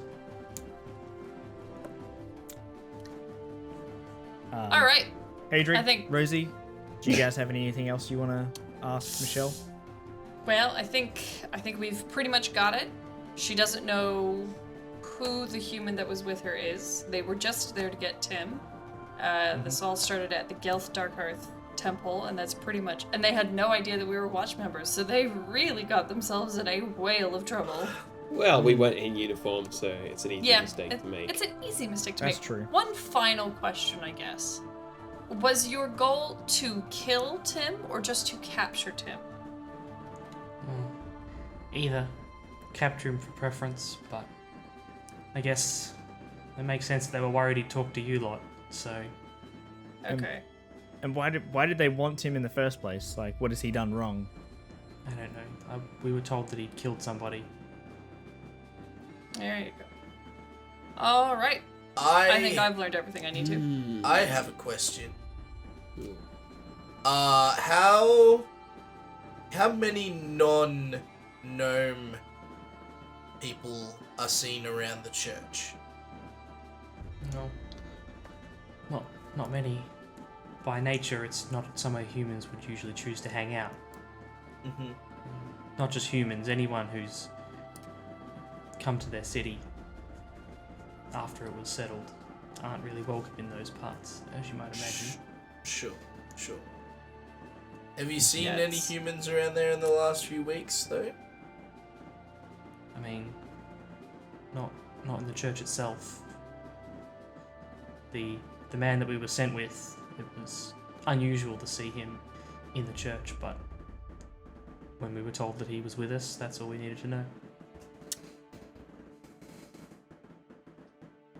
I think it's time to go to church. Yeah, I think it's time to go to. Take me to church. I've answered your questions. Now what? You gonna let me go? No. You attacked 4 members of the Watch when you were trying to maybe kill a guy. Like, I'm sorry, but that doesn't give you a free pass just because you told us some stuff. We'll make sure that you don't get murdered on your way to jail. But that's, like, I'm sorry. I spent a day working customer service. Is customer service No, you tried to murder a bunch of people. You don't just get to go because you said a few words that helped. It's not an even exchange of information. Well, nice knowing you then. Odds are I'll be dead by tomorrow regardless. Well, it's nice knowing you, Michelle. I guess I better be going now. Time to Like, That's I real. walk out the door. Like, I need nothing more from her. Like, she's a criminal. I'm out. Yeah. And I say, I hope your sacrifice was worth it. And I leave. Oh, I stick my head back in and go, yeah, Marcus is dead too. And then I leave. Oh, jeez. fucking scathing. I'm a gnome that's attempting to make the city better in a way that isn't just killing people. Trying to anyway. So it's like, it's just no, you don't get to go because you said you gave us info and your friend is dead because you did the wrong thing. That's it. That's the Rosie, reality I'm of putting it. you under arrest for all those crimes that you committed previously. That was off the record. That was off the record. Yeah, she's been exonerated by Arnold. Did everyone wake up on the wrong side of the bed this morning? Is that what is? I woke up full of Yeah. vinegar. Hey, you know what? I Why thought does my it sound encounter so went pretty mad? well. I got some pretty solid answers and made a friend in Michelle. Even And I though had she thinks toast she's not for going to make it breakfast. through the day. Even though she's gonna die a horrible, horrible death. She's not going to die a horrible, horrible death. She thinks she's going to die a horrible, horrible death. But she's in the interrogation thing in the watch. It's like, who's going to get her? She's then going to go to the dungeon. So you're going to get shanked by another prisoner? Maybe. But that's for You them to open the decide, not- door, and gnome assassins come down from the ceiling and just decapitated her. Yeah. All right, guys. That Her brings us morals to are the not end of the our, truth. our first stint. Let's cruise on back to our chat screen. Hey, chat, we're back. Howdy, howdy, Thanks howdy. for Thanks for hanging around. We got a few. I like Miss Arnold's acting sketchy. Let's get stabby. Like, just Yeah. stab you, the superior officer. She's dodged. Yeah, I don't trust her. Astral, you were making me chuckle a few times through that. Astral had some bangers. That was. Yeah. It's like, Marcus took a trip. He went to a farm. Don't worry about it. Yeah. Until Rosie He just actually comes along. said he never liked you and that your butt smells and that you have a smelly butt. He said he never wanted to be friends with you anyway. Yeah. Yeah, I was trying to turn on my qualifying questions there that I learned at work. So I was just like, so, where are you from? Oh yeah, Marcus, how long have you known him for? It would have how'd you worked. two meet? It would have worked, and it would have been like so cinematic, or like how it should have played out, where you're just patching them up, and you're like, oh yeah, that's nice, and just all that awkward small talk you have while you're trying to do your job. You're like, I'm just trying to do my job, and I just have to fill the time with small talk because you can't go anywhere while I do my job. So let's Except just it's me talk getting smack. info. That's what I was attempting. I was attempting information small talk. Of course. And it was 'cause- good up until you rolled poorly. Yeah. True. Like it's like Roll20 hates me. It's like I don't it's pretty have brutal. good charisma, and so it won't let me high roll on charisma rolls. It's actually the worst. That's why I Yeah, tried see, to like, I really. give you little bits even though you were rolling. Yeah, because the like you roleplay was tried. good. I didn't want to spill all the I- beans on a 2 or a 5, but Yeah. I mean, I really like that segment. I was like, that plays out exactly like you would imagine it to play. It was so vivid. I was like, this is exactly how it would play it. How would she not just like play I like it the into fact that there's 2 people in the Josephine's party that hands? could have cast healing, but it took Yeah, Rosie right. storming out. So that's why I angrily left the room, because I was like, hey, perhaps we can heal her. And Reese was like, no, I want to see her suffer. No. Yeah, no. and I was also hold like, on. I'm not Hold wasting on. my heals on this Yeah. hoodlum who tried to Yeah. kill us. I healed Like, her. I'd last night. rather heal That's- you guys than heal this, evil gnome. Yeah. And also, that's Rosie the disenfranchised to you, Astral. That's, I healed her last night. As far as I'm concerned, she's healed. My work here is done. Accurate. Yeah. She also tried to kill us. So. Look, I was that's also pretty close. I was pretty close to being like Klaus the good guy and being like benefit of the doubt, but she's already crossed that bridge. She's already crossed that like thing, and she didn't want to help at the start, so she started off on the wrong foot. You were the salesperson. It's like, yeah, you can return that, no problem. Oh, by the way, you smashed it into a million bits. Well, I guess I'll get my manager to come and be the bad guy. Sorry, see you later. That's what that was like, because you were like, oh, I'm sure we could work something out. We might even be able to let you go. And I'm just sitting there, and I'm like, she's attacked 4 members of the Watch and attempted to kill all of them. I don't think she's going anywhere fast. Hey, you guys got the key. you know Just- what? She doesn't just know leave that. the door unlocked. No one needs to know. Yeah, just leave her some lockpicks. It's like, figure it out. Yeah. You got yourself into this mess. Get yourself out. Oh, All right, that was guys. good. I don't know about you guys, but I need to go do some waterbending quickly and Yep.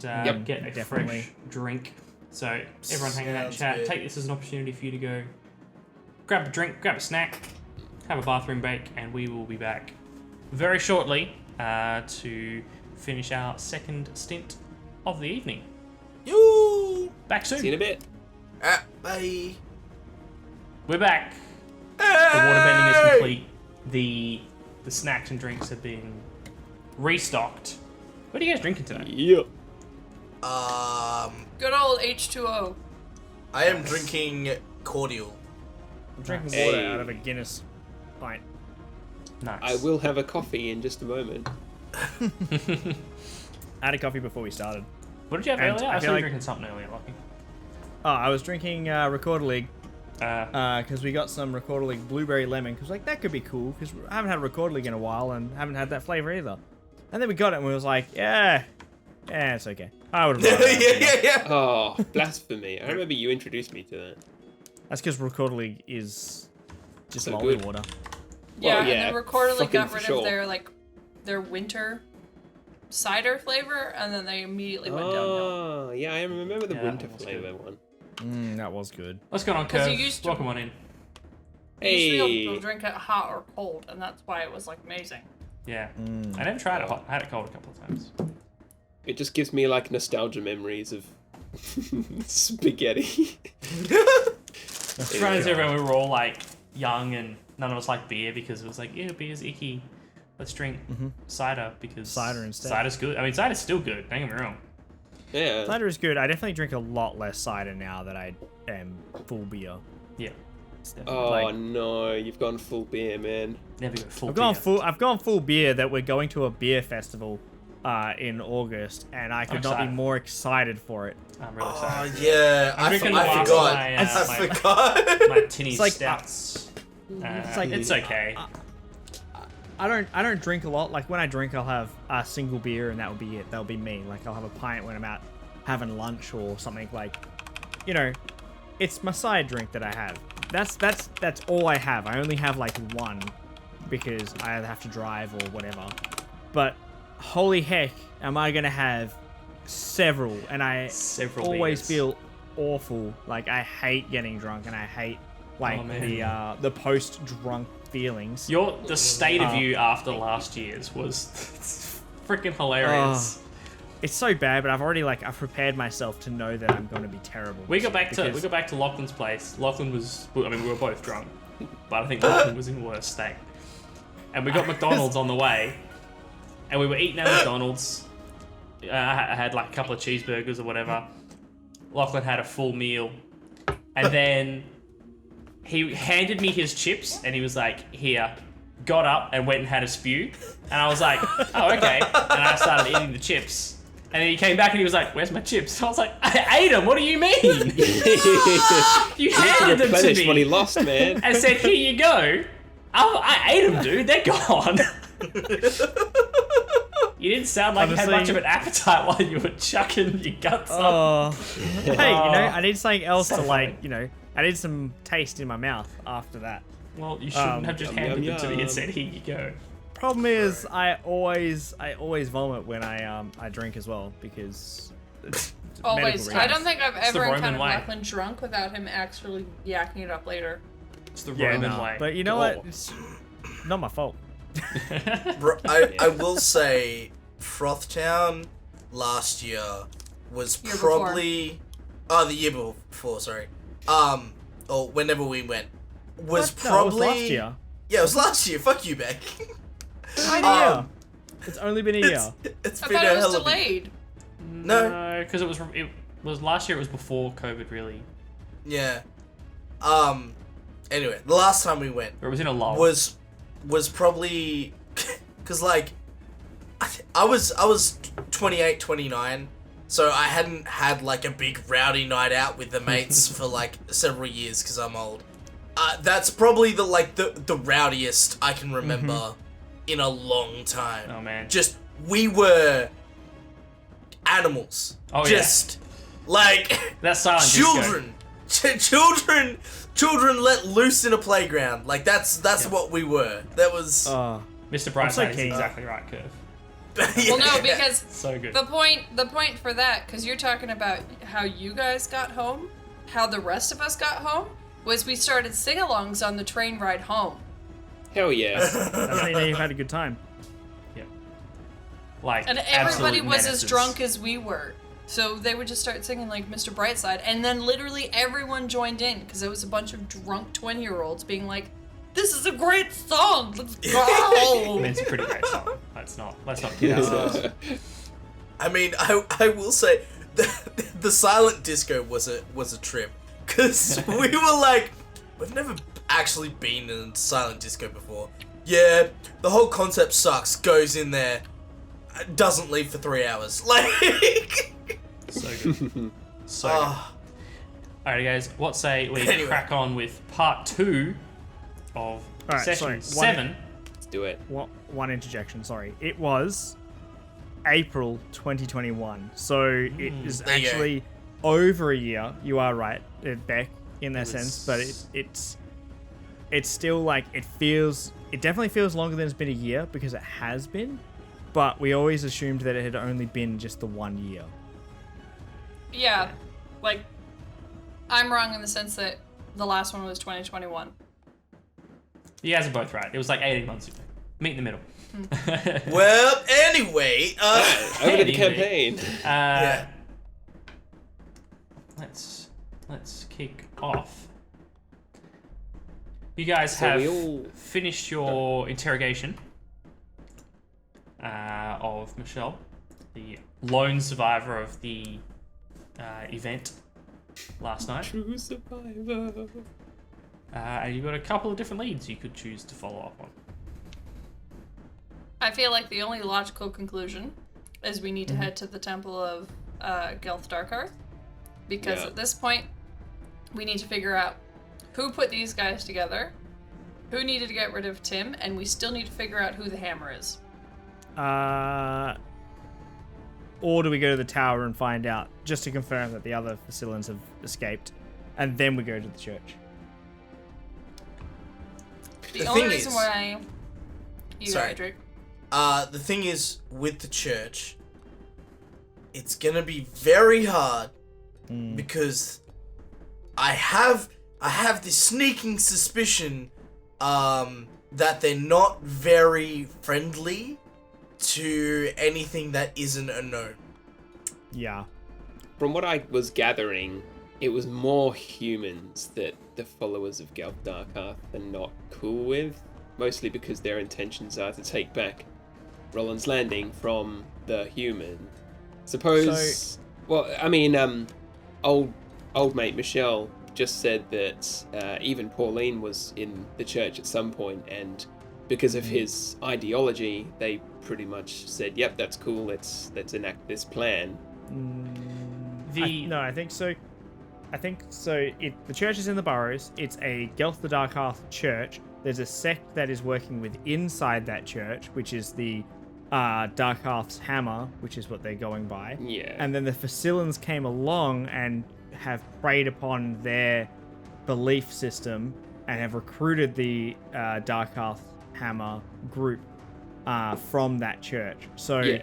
I think a gnome needs to go to that church, which obviously is Rosie, goes into that church and then has a look around and then poses that she would like to join the Darkhearth's Hammer. And that way she can get the inside, because it's not everyone from that church that is part of the sect. Yeah, true. But going by that, you could also say, like, oh, I've got a friend who's a dwarf and a friend who, but they're followers as well, and they also want to be part of the insurrection. Let's let them join, right? And then they would be like, oh, sweet, more troops with which to, I mean, But it to sort of clarify what the vibe you've gotten from some of the sort of disenfranchised gnomes of the city is, it's humans are definitely the main sort of focus of their ire, I suppose, because they're the ones that came along and settled the area. But they are still not friendly with anyone who is a citizen of Rolands Landing, more or less, Yeah. because you're right. settlers from their perspective, right? So even the gnomes, the dwarves and the orcs, and the other non-human people who live in the city are still living in the city that is their city. So right. although there's less open, I guess, animosity between the two, they did. I mean, Michelle did mention that you're not off the hook just because you're not human. Anyone that is sort of participating in this Rolands Landing city is in some way, guilty of the same thing as the humans in general. So just to clarify what sort of Michelle was trying to get across, I suppose. And the reason that they teamed up with Pauline was because he wasn't from Roland's Landing. So regardless of him being Yes. a human, it was because he was an outsider and they wanted to overthrow or to reclaim the lands. And having an outsider who is not from that area is an enemy of an enemy, right? So there's the possibility that even Gabriel could work on the inside. Yeah, suppose I were to say, I'm also disenfranchised, I wasn't born in Roland's Landing, then it'd just be the same thing, wouldn't it? This No, is yeah, I think just you a wanna- very simple situation of Two strangers with one common goal working together. That's all it is. Like, the gnomes just want the humans that settled Rolands Landing to be out of Rolands Landing. The Fusilians want the humans that have settled Rolands Landing to be out of Rolands Landing. And that's the brass tacks of it. Yeah, that's it. Yes. Alright, well, just to err on the side of caution, because I was born as a human, I think probably not a good idea if I go anywhere near the church. I'll leave it up to you, Klaus and Hadrig. I think you can go near the church. You just have to show a distrust or a dislike towards the settlement of Roland's Landing. Forgive me, but I Fusilian- just asked kind of if that was the gist, and we got clarification that actually there's animosity between the gnomes and the non-gnomes. There is. So there's the dark heart, the dark. Yeah, heart, I understand the dynamics of how the gnomes feel. I'm saying Yeah. that, like, just so that we don't fuck anything up. Probably because I'm a human, it's easier and it's safer if I just... Perhaps I found something else to do whilst Rosie, specifically, but perhaps you two as well, find things out from within the church.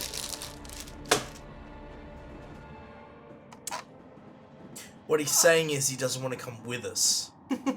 No, he doesn't. Well, I would imagine that if like Rosie and Gabriel went to the church, and Klaus and Hydrig went to the tower to find out, then that could be a good way of going about it. But Gabriel doesn't want to go to the church. It's also... I'm I'm not not... Solo a- mission. Let's go. Everyone else, deafen yourselves. I'll send you a message, Kai, because I legitimately had a thought about that. Okay. I say for now, let's all go to the tower. We'll all go to the tower, and we'll try and figure out how these humans escaped. Because I feel like that is probably a more pressing concern. Because then I can go and do a tower thing somewhere else. Yeah. Or, Okay. Done. Yeah. Let's do it. We're going. let's go to the tower. Cool. All right. You guys start moseying to the tower. Quick aside, Beck, can you either move slightly to your left or move your camera slightly? You've shuffled slightly since last segment, and now you're not quite in frame. There we go. Now we Hey. can see your whole face instead of just half. I'm leaning on my other armrest now. That must have been the armrest you were favouring last session when I lined the cameras up. Yeah. Cool. So you guys head towards the tower. It's kind of hard to miss. It's actually in a section of the city called the Hive in the southwest corner of the city. It's like really tucked, sort of as far away from the posh parts of the city as you can be, while still actually being in the city. It's a fairly large cylindrical tower, butted up against the cliffs of the city, and you guys begin making your way through the streets. The city is well and truly in the process of waking up as you head through the streets.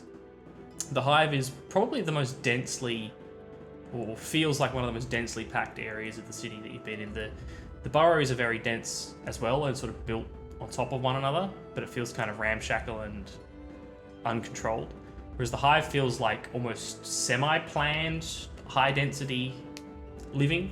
Like you've got 4 or 5 story tall buildings with clearly a lot of homes in them that were intended to be that way and built that way on purpose. So it looks a fair bit nicer than the boroughs, but still very high density, and there's a lot of people living in this area.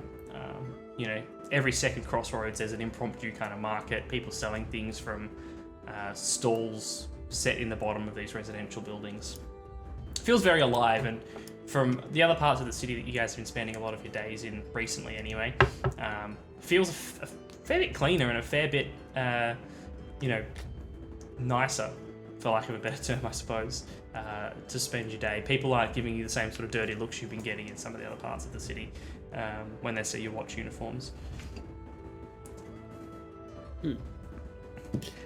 But you keep moving towards your obvious landmark of the tower, and before long find yourselves in front of the heavy oak doors that are the only entrance that you can see anyway from the street.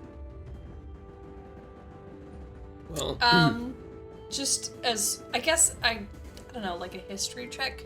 Do I know of any other doors in and out of the tower in my years of ne'er-do-welling? Sure. Give us a check.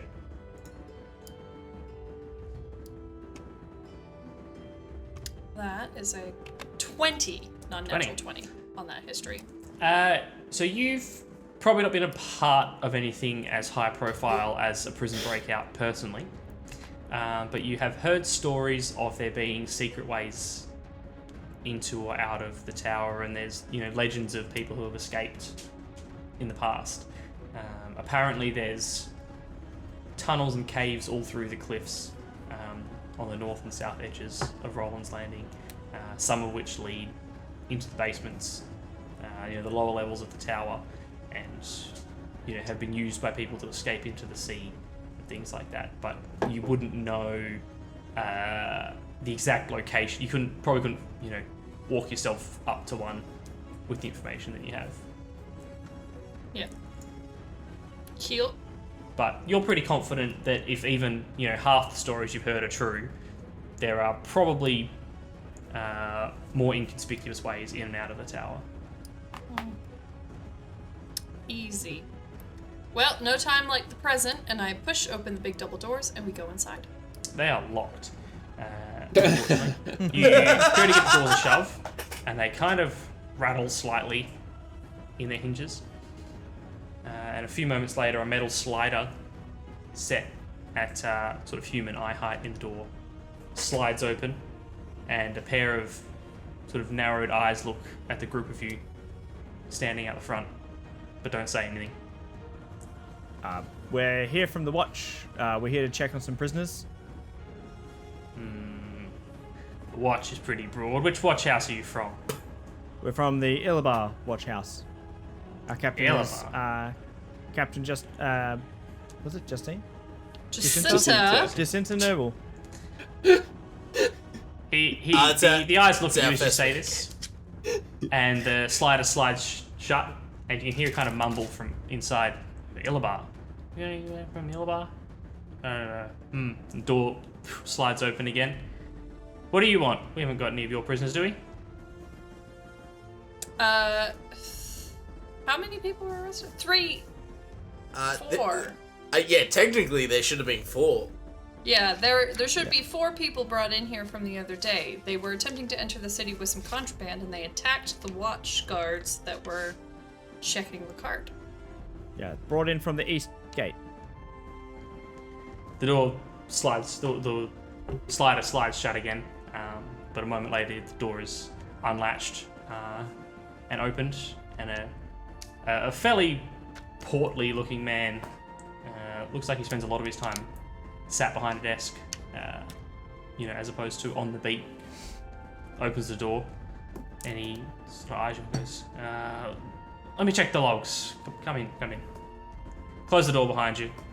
And he walks around the back of a desk that is just a mountain of paperwork. Some of it looks like it's been tucked underneath for so long that it's becoming compost. It's this horrendous mess. There's empty food wrappers, empty coffee cups. It's an absolute nightmare.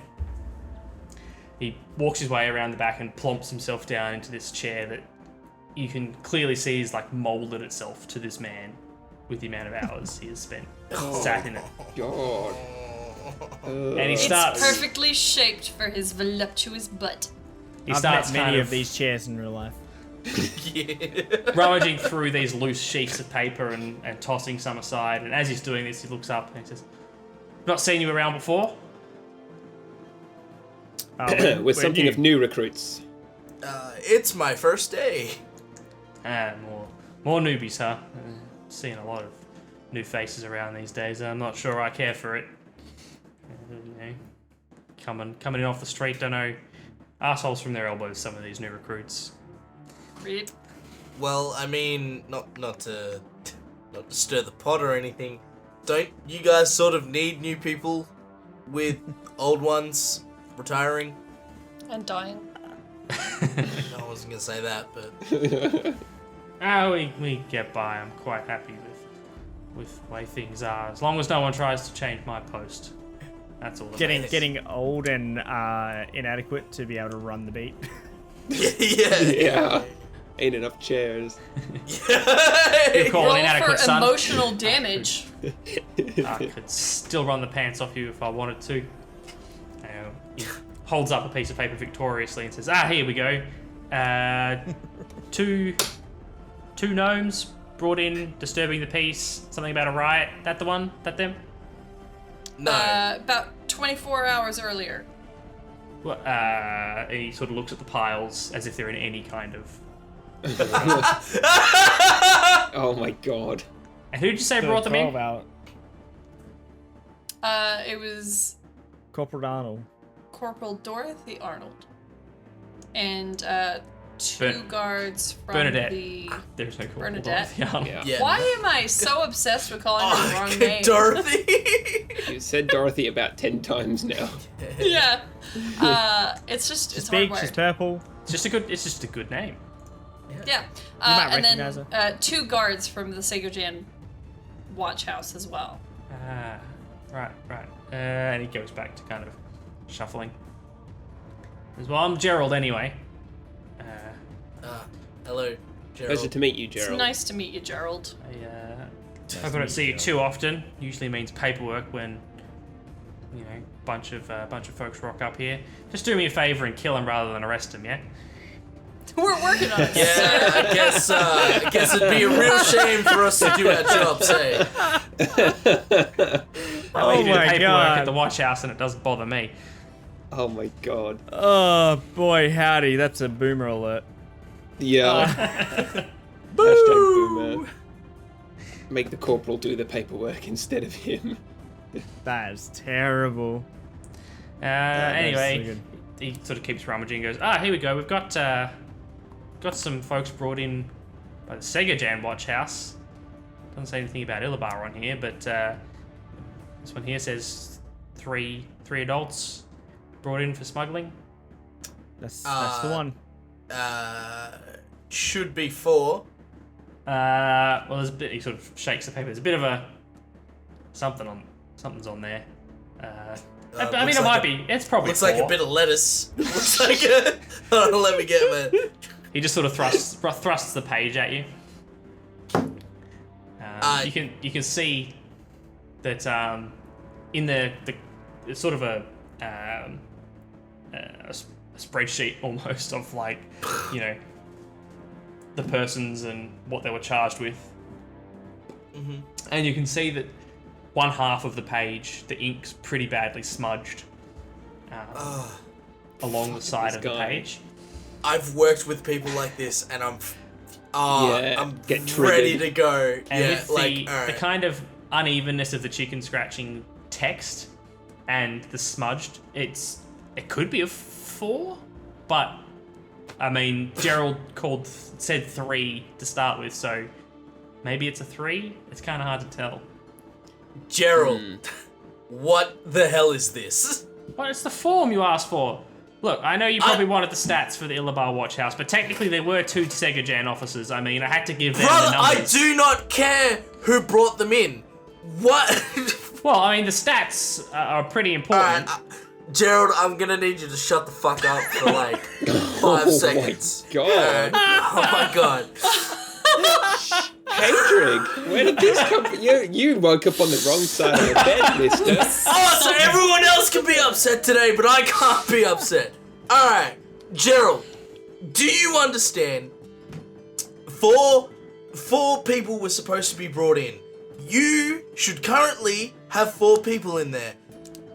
Well, One look, of them. We can go and have One a of, look. no, shut up. Let's go have a look! One of them ended up dead and in our bloody watch house. So, someone screwed up their job here. And at the moment, I'm leaning towards you because you can't seem to keep your affairs in order. Listen, son, I've been doing this job a long time, and I ain't having some 3-day-old recruit telling me how to do my job. You want to go and see the prisoners? Be my guest. Go find them and ask them yourself. Fine, give me your keys. Give me your keys, I want to go chat. Keys, you can talk to them through the bars. Oh, I'm out of here. Let's go, guys. Sick of dealing with this shit. Let's go. I stopped Gerald and I'm like, it's been a long night. Just a quick thing. Which cell are they in? He snatches the page out of Hadric's hands. Looks like it's cell 42, 4th floor. Okay. Thank you very much, Gerald. You keep doing the fine work you're doing. Someone you don't respect slaps the paper back down on the desk and then kicks back in his chair and kicks his feet both up on the desk. Gerald, there better be 3 prisoners in that cell, otherwise I'm coming back and we're having more words. Alright, I start walking up the stairs. Are you going to try and outrank this officer? Because I don't work for you, son. I don't care, man. We're taking on more work I'm gonna than talk to his apparently... boss. We're taking on more work than apparently the entire watch combined. I feel the seniority here. No, but he's older than us, so he deserves more respect, right? Oh, yeah, my bad. That's the boomers. Anyway, let's get climbing, boys. I'm not done with Gerald. I'm not done with Gerald. Gerald hasn't climbed these stairs in 20 years, alright? Let's keep going. The disrespect. Do your job, Gerald. We'll head up to the 4th floor. Sure. You guys begin walking up the circular or curved stairs that make up the outside of the tower. So it looks like the way that it's structured is that the cells are built within the sort of central column, I guess, of the tower, and the stairs around the outside leading up. A lot of the cells you pass are empty. Some of them have prisoners in there sleeping or just watching as you walk past. A few shout at you as you walk past the bars, or try to give you a jump or a scare as you wander past. But the vast majority of the prisoners just pay you very little notice as you make your way up. Before long, you find yourself on the 4th floor, and the second cell that you pass. As you get closer, you can kind of hear murmured conversation drifting down the stairs, but you can't quite make out what it says at this point.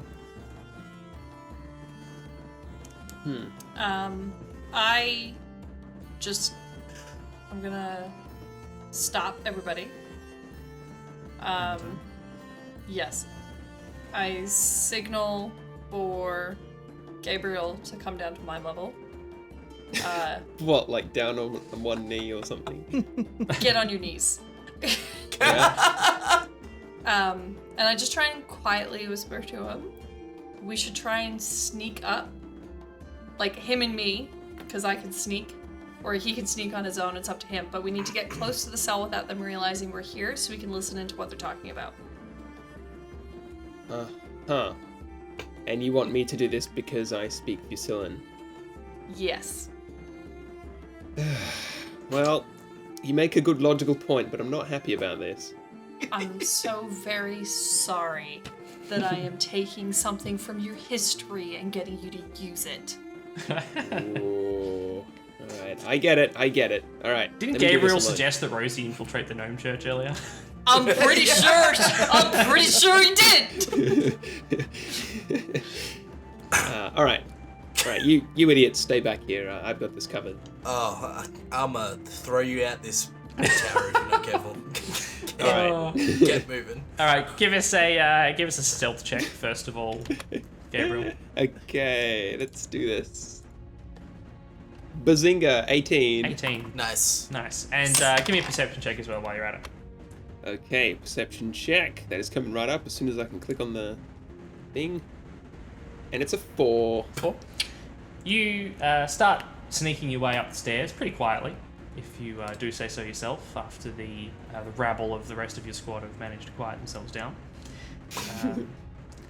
You can hear the murmured conversation, and at first you can tell that yes, it's definitely Fusillan. You pick up kind of the cadence of the words before you actually pick up the words themselves, and it's murmured really sort of quite quietly, and there's a few voices overlapping, so you have to get quite a bit closer than you, I guess, hoped before you can start to make out the words themselves. but you can start to pick up snippets of the conversation. You pick up the first thing that you sort of latch onto is that you hear Pauline's name drift down, and you hear something along the lines of, Pauline will sort things out. Something. We'll be okay. We'll be out of here anytime soon. Once the rest of them get here. Something. And then you hear the words "the fleet," something, and then they go quiet all of a sudden. They sort of, it sounds like they cut off mid-sentence. I whip my head around to see if like maybe Hadrig has become too impatient and frustrated and just kind of marched up the stairs, but I don't imagine he has. So I wonder why they stopped talking mid-sentence. I'm going to nonchalantly walk past their cell as though I'm just a regular guard on patrol. But then as soon as I'm past the other side of the threshold, I'll stop and try to continue listening. Mm-hmm.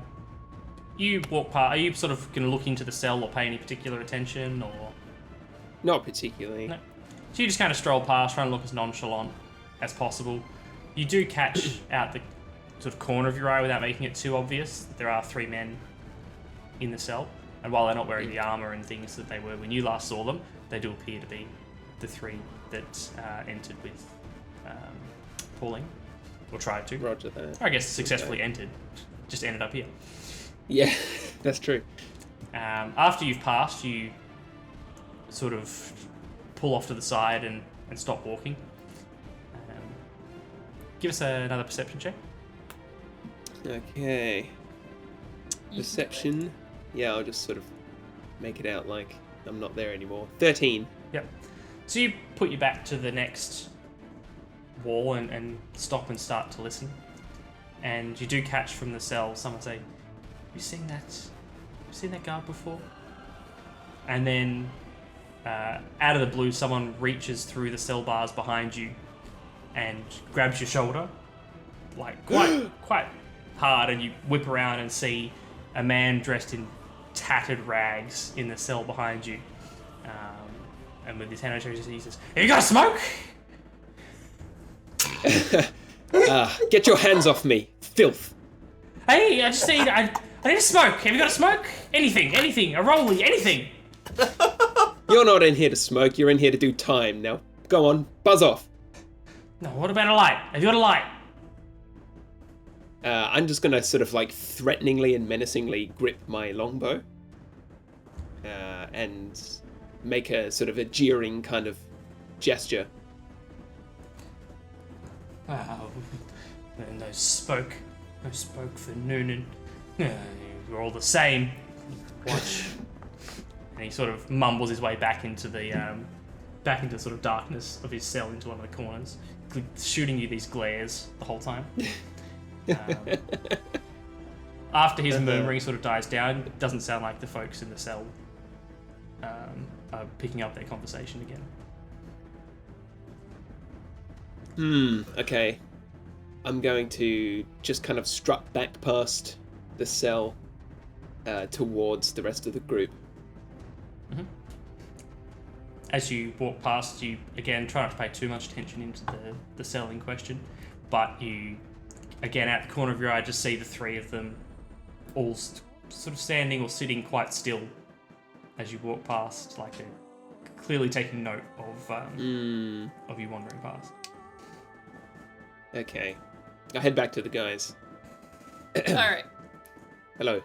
How'd you do? So- Look, there's 3 of them in there. That's for sure. So that accounts for the numbers. But I think they recognized me. Okay. Did you get any information from them?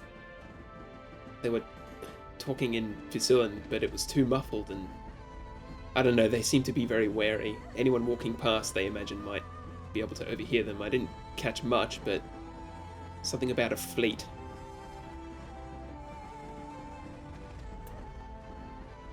That's not comforting. Did they say anything about Pauline? Well, they did. They were hopeful that Pauline might be their savior, but of course you and I know that's not going to happen. I didn't catch much else other than that. Alright. So I turned to the group and I asked the question. Is it worth us going to interview these guys with what we've managed to pick up? And is it worth telling them that Pauline is dead? Don't think we need to tell them that Pauline's fate.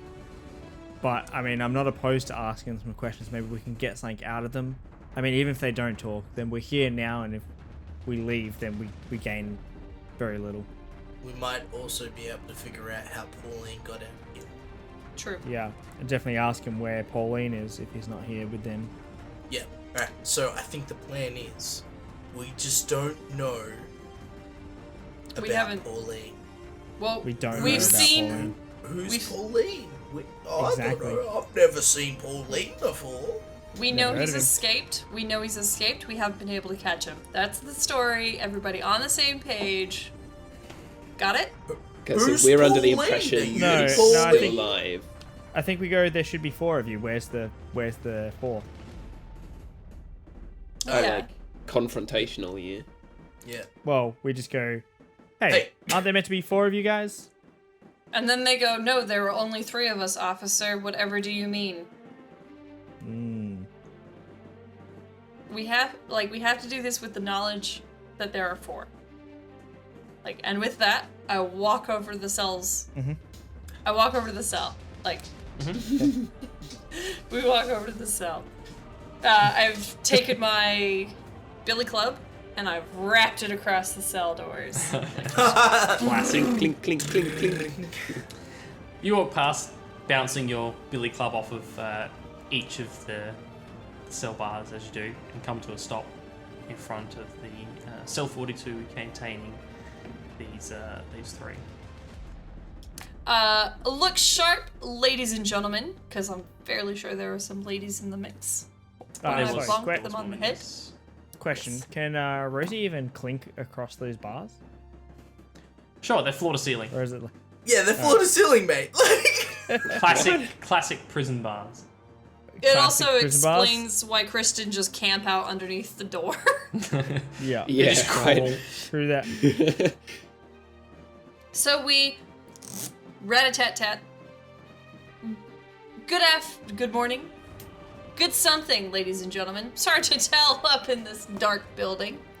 I can't help but notice you guys seem to be missing one of your party.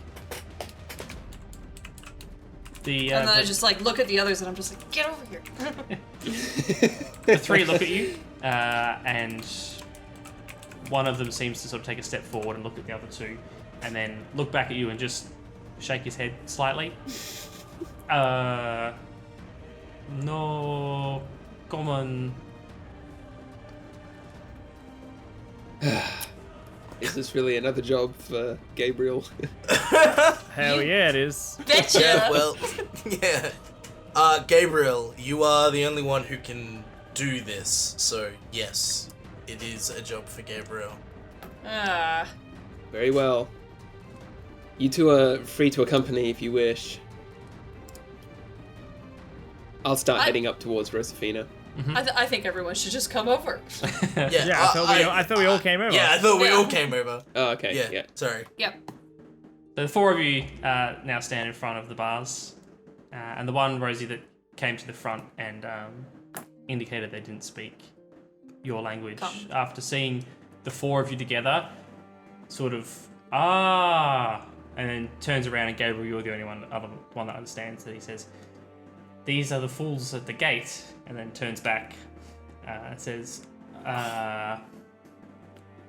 "No," and just seems to sort of gesticulate and shake their head. I'm gonna say a word to them. Fusilier.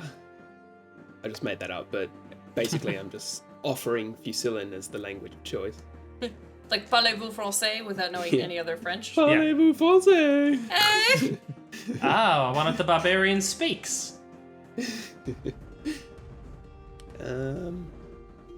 Indeed I do. Well, my compatriot asked you a question, and I'm pretty sure you understand, so the jig is up. Surely you speak common. I'm sure I don't understand. This filthy tongue that you use in this city is not fit for my mouth. Well, then we shall have to get our answers in Fusillan. So, my compatriot asked you a very simple question. There are 4 of you, and now there are only 3. Pray tell. I'm sure I don't understand. 1, 2, 3. We are all here. There are 4 of you. Perhaps you got confused.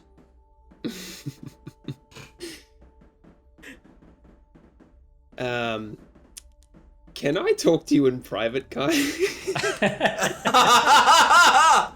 Sure thing. Alright. I'm gonna mute you guys so I can unmute you when we're done. Sure. Sorry, guys. It's alright.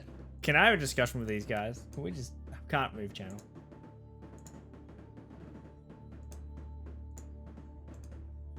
Oops, I muted We'll- Chris. That's not what I wanted. Oops. Wheel G.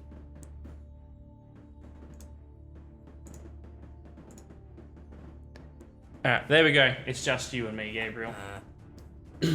Okay. All right. I'm not gonna give anything away just yet, but also I want the conversation in Fusillan to feel sort of, like a private conversation. So. Anyway. Listen here, friend. My name is Gabriel. What is your name? Does it matter? Is it not on the paperwork downstairs? Sure it is, but I'm sure that you are aware of the customs in Fusillan. Introducing by one's name is a homage to our culture. Call me Ben. Ben, and your 2 friends? We have Jean, and he gestures to the other man standing behind him, Yeah. and Gabriella, funnily enough. Just read the woman. Neither of them seem to acknowledge you in any way. Well, it is a pleasure to meet all of you. My friends and I are, of course, members of the illustrious and prestigious Illibar Watch House. I'm sure you gathered, or Yes, at least we've heard cared not to gather. many reports of your daring exploits. Certainly, this city is free of all crime and filth. Well, not all of it, and I'm sure you agree. Anyway, case in point, I know that you know that you're lying to me. One of your friends made it out.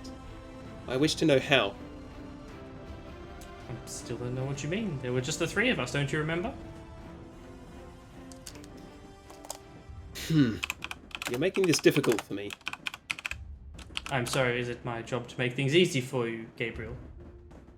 I suppose not, Ben. I guess you're right in that respect. Well, should I continue speaking with my companions and to tell them that I didn't gather any information of you, then it'll all have been a waste of time. Surely there's something you can tell me that might assist with my investigation.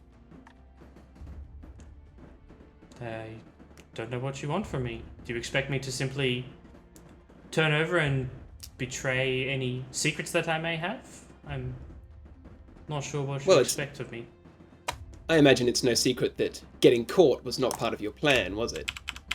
Yeah, it is a risk with any such operation. These things happen. We won't be here long, don't worry. Well, I could perhaps expedite that process. Oh? Please, elaborate. Indeed. Well, it's no coincidence that I'm the only member of the Watch that can speak Fusillan. I can perhaps rig something up to let you get out of here, and in exchange, I'm going to need some information on this fleet, the larger plan. The larger plan? He sort of looks at the 2 behind him and then moves a bit closer to the grate up where you're standing. And he says, if you're saying what I think you're saying, then I'm sure you know all that you need to. If you can get us out of here, I would be very much appreciated, as would my masters. I would be certain to make note of your name if anyone might ask who was so helpful. Well, that's good enough for me. Of course, I won't be making any sudden moves to do such a thing. You'll have to rot in this cell for a couple of days at least. I'm sure you understand. A couple of days. Who knows? Maybe we'll be out already. Well, Ben, Jean, Gabriella, it's been a pleasure. For now, I must feign ignorance to my friends. Well, if it would assist, I could be violent, if you'd like. Quite close, I could probably hit you. Perhaps you could? What would that achieve? Well, if you wish to pretend that this whole conversation was about nothing, and he glances over at the other three who are just looking back and forth between the two of you with this conversation you're having, and you wish to pretend that this was nothing of consequence, well, I don't know how much luck you'll have, but if you're as good as you seem to think you are, I'm sure it won't be a problem. Very well. You make a good point, and I shall forgive you in advance for the blow you are about to deal to me. Very well.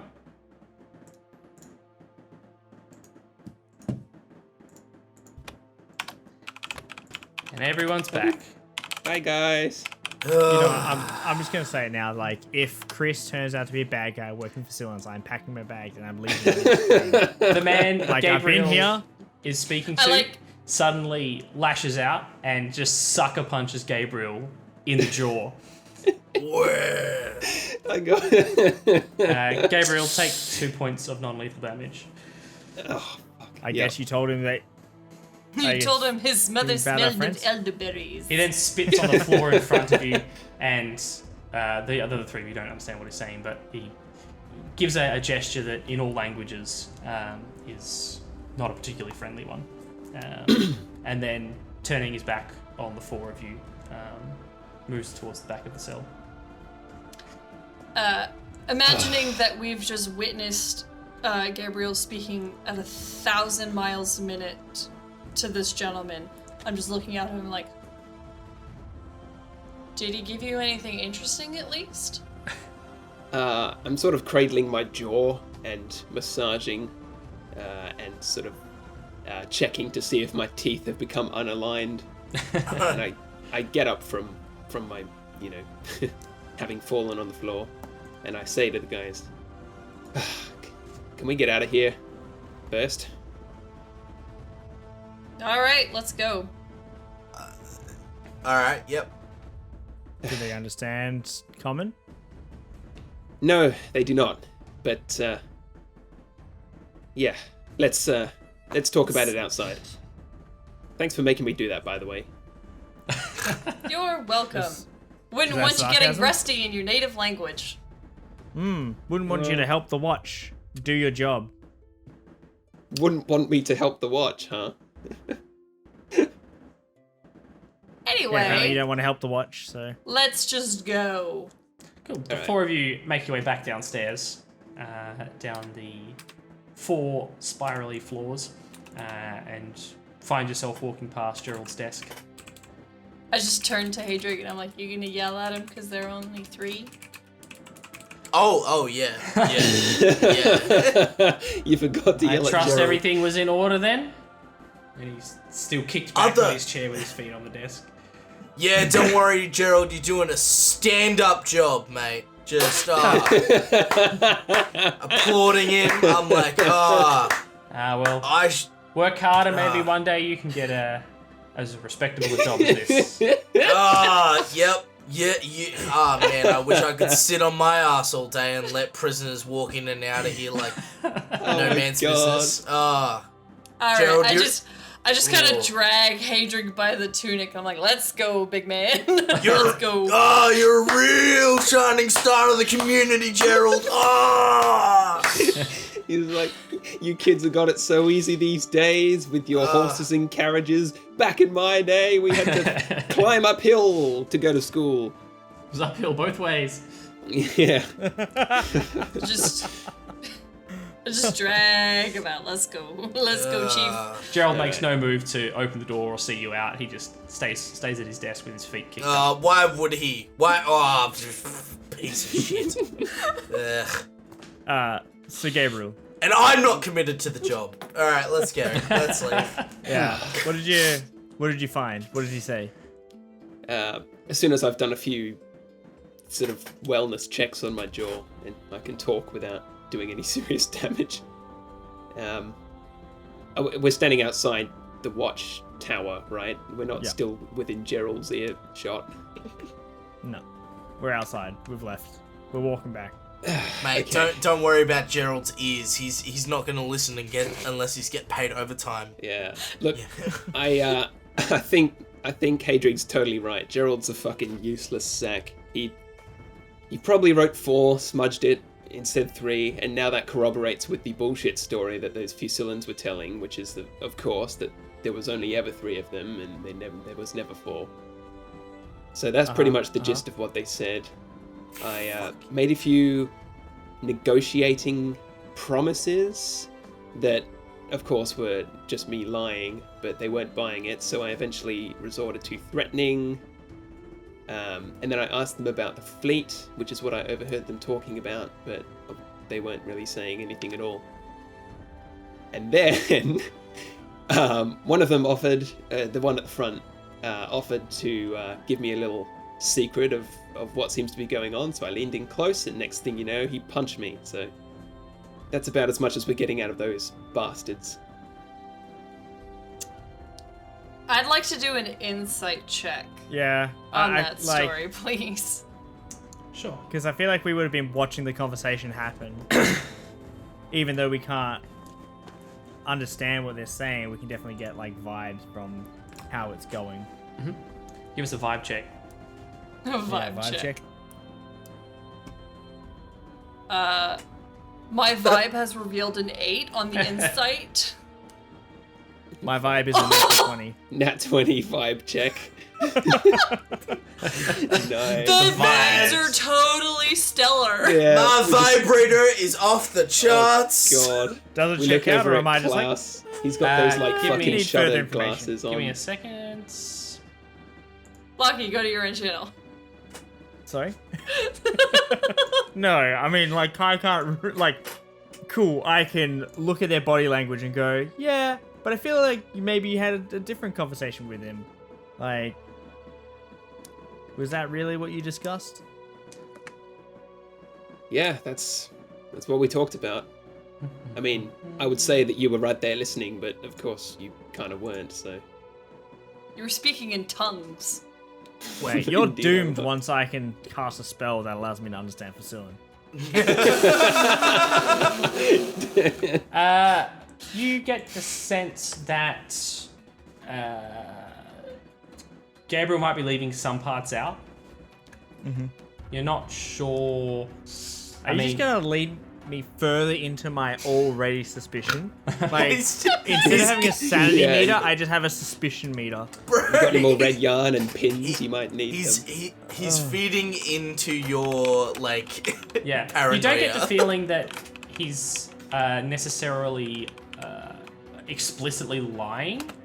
Like, you feel like he's a lot of the body language you saw kind of matches up to that, but that, I mean, you don't speak Facilin, but there's no way the conversation was that long and that was all that was said. You feel like there's something that's being missed out, but you can't quite place where. Like, you still got like a semi-confrontational kind of vibe from the body language, but you just feel like he's not telling you everything that was said. Gabriel, that was a pretty long conversation, and I feel like you might have something else that was discussed. I don't know, because I don't speak Facilin. But if you cross me, or you cross this team, I will gut you like a fish. Listen, Klaus, you don't have to worry about me crossing this team. If I'm being perfectly honest, I revile Fusilans. I'm ashamed of being a Fusilan myself. So, if that's the answer you were after, then there you have it. And if not, then you might as well gut me now. Let's just get to the church. Yeah. I'm not happy. Spicy. Wow. Klaus is getting serious. Class is Everyone's ready to woken up on the wrong side of the bed Yeah. today. What's going on? Look, Boy, I had to my- reveal some pretty deep, dark, personal bits about my life last night, and so there were Yeah. some bits that got buried real deep on the Look- little spicy. Yeah, I- and it- Klaus And tried to Gabriel? make me do that too. And Gabriel, if you want to know why I'm so antsy, you dodged every question that we asked you about your backstory, and you pushed it onto Rosie. Yeah, I'm a little bit annoyed. Yes, you're Facilian, you're not from this town. There's a lot of things that don't add up here, and your attitude has kind of changed all of a sudden that these Facilians have come into contact with us. You've had a conversation with Pauline, and so I am a little bit suspicious of you, and I don't trust you fully, just to get that off my chest. And yes, we woke up on the wrong side of the bed, because there's a lot more going on in this town than is just us doing our job as the watch, and it doesn't seem like you want to help us at every move or turn that we take. Well, what do you want to know, Klaus? Come on, let's put our cards on the table then. I don't know what I want to know. I don't speak Facilian. I have a question. so I have a question. Yeah. Why do What's you up? hate Fusilans so much? Who? Me? No. Or who? No, I'm sure Klaus No, does. nobody's talking to you, Klaus. Stop making this about you! We wear Gabriel. pink on Wednesdays. Look, I don't really care much for spilling information about my history. That's true, and Klaus, you're right. If you really must know, if you really want to pry that far into my backstory, then you know what? Let me just tell you. My father was killed by Fusilan. My whole life on the farm, growing up, everything I ever had was my father and my childhood friend, and the life I knew is now no longer because of... Do you really want to do this here? I imagine we're walking, so Oh, just do you on the really way wanna to the do this church. on the way to the church? Yeah, we're on the way to the church, but we can cross paths like by Look. Illabar Look. Watchtower. I'll say this, like, just knowing that they killed his father is enough for me to be like, look, fair. Listen, all I feel really like need to know. I feel like I've been attracting some pretty harsh prejudice from you guys over the last few days, and albeit I understand why, but to me it's more of a matter of pride and I mean, identity than anything. I'm Gabriel. sorry, I just have the worst joke, just the worst joke to add. Oh, just God. the one day, actually. Yeah. Jesus. That's true Um, though. Gabriel, you can't blame us. That you're actively hiding stuff from us. We didn't know you could speak Facilian until you spoke Facilian, right? Like, that seems like a pretty important thing to maybe tell your partners, right? Well, Are speaking we Fusilin is no incredible task, Hadric. The first time I ever saw you cast magic was when you were healing. Am I to be taken aback and surprised and suspicious of you just because you have a power that I didn't know about? Well, no, because you knew he was a paladin from the Paladin. church, so you knew that he could heal from the get-go. He was I even very said on open day about one that that he was from the church. I'm pretty good with healing. Like, Well, sure, but healing and healing are different things. I grew up on a farm. I'm no city man. I never really had anything to do with the church, let alone Ilmater. You forget that I grew up outside of this Rolands Landing. All of you seem to fit in here, and I don't. I think there's this weird expectation where we all need to reveal the deepest, darkest parts of our lives to one another because we're fighting side by side, back to back, elbow to elbow, fighting for the greater good. The greater good. They're But- greater Greater good. But Rosie, Greater I good. didn't care about your backstory, or I didn't care about like your long life that you had lived or the life of crime. I'm willing to put that beside, but when we find out that Gabriel could speak Facilian in the middle of things, and he All has right. been actively hiding things from us. So I take 3 big steps forward, as big as my little gnome legs can muster. So 1.5 steps. Whip around. Yeah, 1.5 steps. Shut up. I whip around 180 degrees, and I turn to the 3 man-children before me. We're all just yelling at each other. Yeah, And just I go- wobbling. And I hope you guys are ready for a fucking monologue, because we're gonna fucking do it, alright? Yeah. Go, this is The it. pen's down. That's enough. We've been through too much together. We are going to be going through way too much going forward for there to be any distrust between any of us.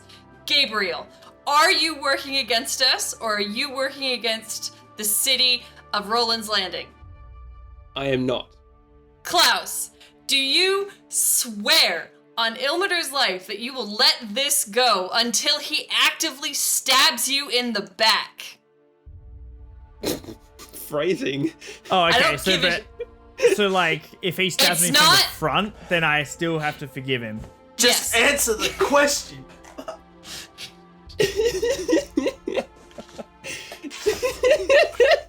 Like, there is no point in us keeping going if you can't trust each other. Because if we can't trust each other, then what are we doing here?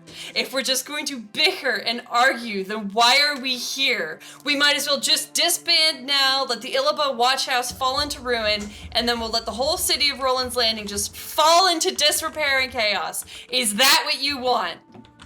Of course not, Rosie. Then I say, for the greater good, we should. The greater good. The greater good. We There was put it just all one behind. facilin, actually. Any luck with those facilins, then? It's just the 3 facilins, actually. We swear to each other now, to no gods, to no captains, to no commanders, that we have each other's backs, that we'll look out for each other, and that we make sure we all make it through this. Agreed? Agreed. Greater good. I put my hand in the middle, And I put mine on top! and I Mine go, in. Yeah, mine in. and I go, the greater good.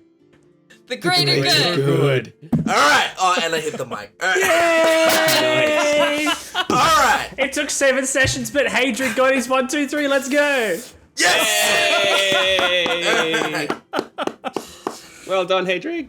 All right. Alright. What was it like? Hadrian and I were the only ones who put our hands in last time we tried. Yeah. Every time I've tried to put my hand in, Hadric walks away before I can. Yeah. Well, that's beautiful, guys, and I can't think of a better spot to end tonight's session than on this Yeah. beautiful moment. That was special. Oh, that was really good. The team coming together. It's just so beautiful. Oh, Oh, well done, Wait. everyone. Well done. On our way to the church. I love Take me to church! Yeah. how you guys are like most D&D parties like meet at the tavern and then are suddenly like inseparable best friends. I love that you guys met 3 days ago, know nothing about one another, and aren't like immediately trusting your lives with these people, because you wouldn't, would you? Like, Yeah. No, I think I that's mean- like a really good like skill to learn as a role player, is to like be confrontational and, you know, that kind of thing. Yeah. But make it play into your story, or as like a characteristic of your character, right? Instead of, like you said, just being like, oh, I guess we're a team now, like always die for one another, always, you know, like never fight. It's good to have like that little conflict to like bring drama. Well, That it was just just great to makes sit back that and it makes that climax mean so much more, that we've worked towards that point of us being like starting to trust each other, and then we get to the final fight, and then we're like, I got your back, man, you know, as opposed to I had your back day one and now I got your back now, you know. and then Yeah. Klaus It just means so accidentally much pushes more. Gabriel. I also find that like a lot of times when you've got like a brooding character in the party, where you might have like 2 people who are, they're like happy and they're like, oh, we've known each other for a while and we traveled into the town together and we've got this history, and then 2 other people. And then you have like one brooding character that just never mends, or it's just part of the party for the sake of being part of the party, but doesn't want to like have that character development to be like, yes, I am part of the party and I would die for these other people. as opposed to it being like, this is my story and I'm part of the party because I'm here to play D&D. And that was a very enjoyable section. Yeah. I like the dynamics that all four of you got with each other. I'm thoroughly enjoying watching you guys just have like conversations in character. It's very good. Just quickly want to say hi to Dance Commander. Thanks for joining us in. The investigations are definitely hard. They've been fighting an uphill battle, but they're starting to answer a few questions. We had a raid from Sek Kelly. Thank you very much for joining us. I saw that you had to bounce not long after, but I hope you enjoyed what you saw. And you brought up VOD collection. Yes, if you head over to our YouTube channel, Nerds of the West, we have got the VODs uploaded there as well if you want to catch up before next session. Curve had some bangers. I was just kind of chatting to Curve in the chat while you guys were having your chats. Aliel, how's it going? Welcome on in. Welcome on in. Hope you enjoyed that last half there with some intense RP going on. Ooh, nice and juicy. Oh, man, interrogation. Very good. Well, I hope you guys... Interrogations of the bad guys and our party. Yeah. Oh, yeah. Yeah. Interrogate everybody. No holds barred. Interrogate the prisoners. Interrogate the party members. Interrogate your victims. Everybody. Just as You think you're safe? a curiosity thing, Lachlan or Reese, have either of you gone to go see what Gabriel did in the first episode? No. No. Okay. Have you? No. No. Yeah, No, no, but I feel like so the whole Gabriel thing is because like I think the big plot twist was when he could speak Facilin, which is a big killer. I mean, it was like, I which is- think we immediately had to mute ourselves because Kye was like, Yeah. he speaks Facilin. All right, everybody mute. You can't hear what's Yeah. going on. which was rad, right? That was really cool. So in the first session, obviously he goes on his own adventure, but we don't know that he goes on his own adventure. Only the players know that. So that's sort of like Yeah. a meta thing. He obviously speaks Facilin, which is like pretty sus in itself, considering that we're at war with Facilla. And then I guess when we were at your house and it was like, hey Rosie, what's your backstory? And it's like, oh, my backstory is this. And I was like, all right, cool, Gabriel, like, let's get to know each other and find out. It's like, no, Rosie, what's your backstory? And it was just like, Hey, tell me about your dead friends. that's sus as hell. I'm like, and before I was like trying to defend you. I'm like, didn't care about your backstory. It's like an equal share here. There are just a few things that have like made us paranoid, or particularly Klaus, I guess, has become paranoid, being the one that noticed that you were being interrogated so heavily by Gabriel. And then every time that sweet, he innocent gnome. I have done nothing wrong. and then I think every time that he has a conversation with Facilins, it's always very vague answer that he gives us. He doesn't go, this is what they said, like lay it out for you, here, that, and the other. If you have any questions, let me know. I'll be totally open with you. But instead, he's always like, yeah, nah, this is all they said. Let's move on to the next thing. Yeah, like just definitely. summarizing. Yeah, like I get what Lachlan's saying. It's like the act of summarizing and the way that Chris summarizes as Gabriel feels suspicious. Well, And Yeah. Gabriel has, like, his personality has changed from when we first met him, where he was like, I'm done shot Gabriel, and I'm the best, I'm going to be part of the watch, and it was obviously that was the character he was going with, and now he's met the Facilins, and he's like, talk to these guys and see what's going on. Get the inside scoop. I like to think that I've stayed true to being an egotistical asshole the whole time. Right? You're doing great at that one, bud. Yeah. Yeah, I love Doing it, so 'cause good. but normally very Chris reluctant to plays help like us. very nice, very lovely characters like himself in real life. It's great seeing Chris be a Oh, that's total sweet. dick. I love it. Probably the first character I've played. I've had a spicy week at work, and all I want to do is punch Chris in the side of the head Wow. Wow. Yeah. because of your character. It means you're doing well. Yeah. It's like how people Yeah, but you said- hated what's his name that played Joffrey in Game of Thrones so much that he quit acting because he was so good at playing a jerk that people really hated him in real life. Yeah. But I that's thought like you were gonna villains, say though. Rumble That's Rod, so but- good. Don't It's you like- dare it's- talk smack about Rumble Rod. Alright? Rumble Ooh, Rod is a villain. saint. He's a Rumble he's a Rod. Chad, bro. He's a Chad. Absolutely. I enjoy a good villain actor who gets typecast as villains. Christopher Walken, for one. He doesn't play a Christopher villain. Walken. Wasn't he I thought he Marty was from just- Click? Yeah. Alrighty, guys. Well, I'm want to say thanks to everyone who was watching. I didn't do a nerd spiel earlier. I'm bad at that, and you guys are bad at reminding me. So we're all culpable. Yeah, We just wanted to Alright. get into D&D. we're so, all. Look, I'll take 20% of the blame for that. We are Nerds of the West. We're a variety channel. We stream board games and video games and role-playing games like this one here. Speaking of board games, tomorrow, Saturday, we're in our studio. It's going to be sick. We're playing Last Message, which is, as I understand it, a hidden role, hidden agenda. If you like the paranoia and suspicion tonight, oh boy, get ready for more of that because we're good at it. So at 12, high noon, midday, Australian Western Standard Time, we're going to be playing that. So come and check that out. I believe it is myself, Lachlan, Beck, and Tom that will be playing in the studio tomorrow. So get hype for that. Then going into next week, have we got anything on Monday? No. Nothing on Monday. Tuesday. I don't think we got anything either. It's not Me. I'll- It's me. I'm Tuesday. Oh, sorry, I couldn't see your hand. You were like, your hands were out of frame. Back on Tuesday, Assassin's Creed Syndicate, right? Yeah. See, I like the game again. I really wanted to play this week, and I can't because I'm playing it on stream. Wednesday is The not curse of Stardew stream. week, so Wednesday I don't think we've got anything on.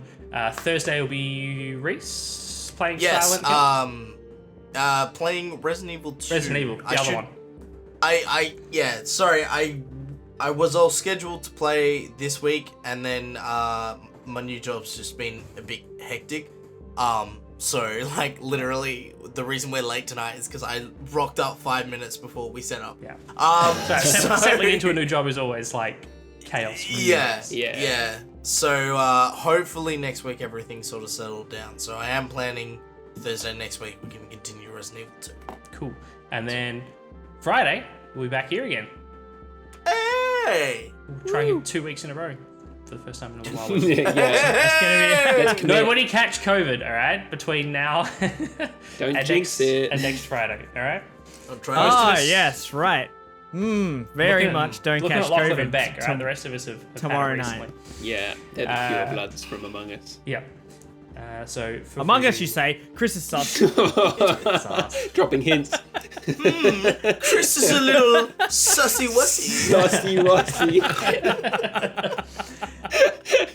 Oh, that's So terrible. tune in next week. Maybe we'll find out more about whether or not Gabriel is sus. I mean, you guys in chat know what they're talking about. So you and I chat. We know what's up. Gabriel knows what's up. It's literally just Lachlan, Beck, and Reese that are in the dark. So we'll see if. Yeah. But the thing is, I have dark vision. I have dark Yeah, vision. that's why you're in the dark.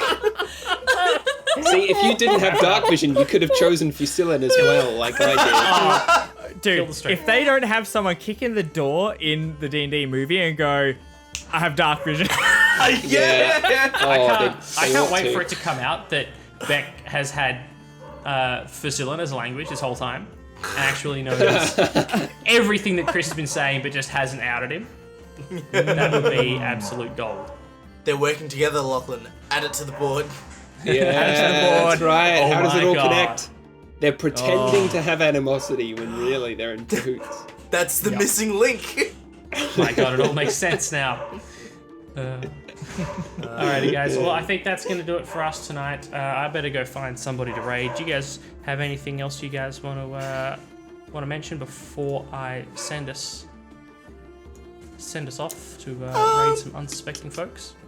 Thank you, everyone, for playing. Thank you, Beck, Reese, Chris, for a fantastic session, and most importantly, Kai, for being our DM. Thank you, Kai. Excellent stuff, Kai. Yeah, I want to thank everyone for being here. I want to thank the guys and gals. Thank you. And non-binary pals. And everyone in between. I want to thank the crew. Guys, thanks for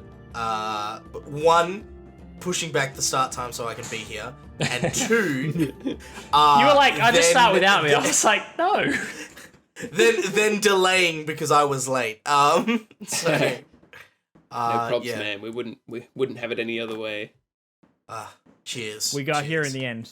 All right, it Yeah. looks like we've got someone talking about the Dungeons and Dragons movie. So if you didn't catch enough of me talking about the Dungeons and Dragons movie and my thoughts on it, it looks like the Killer Bits is breaking down the trailer and talking about the lore and what's in the trailer. So let's go check that out. If you've got any hot takes on the trailer, feel free to sling them at this guy, I suppose. Respectfully, sling them Yeah. at this guy. That's it. Perhaps you If better you haven't not seen it jump in, already, Kai. go watch that trailer and see how you feel about it. It is I linked in our think it Discord. looks cheesy AF, but hey, that's just me. That's just a theory. A game theory. A trailer theory. God damn it. Alrighty, guys, if you got the guns, go give Killer Bits the guns. Tell him who sent you.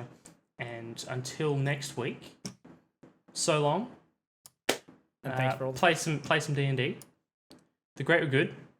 And The I hope great to are see good. a bunch of you guys tomorrow for some social deduction-y nonsense. It'll be good. I better go rest up my voice so I can shout at people tomorrow. Yeah. Have a big drink of water. Same. That last little monologue really has me feeling a bit raspy. Yeah. Yeah. That was a good impromptu monologue, by the way, Beck. Well done. That was It's just so much bickering. just want everybody to get along. Just want everybody to like each other. I know. Klaus is just accosting me and delving too far into my backstory. That's totally uncool, man. I'd never do that. Bro. All right, guys. Good night. Thank you very much for hanging around, and we will see you very soon for the next session of RLPD. Bye, everybody. Bye. Bye. Oh.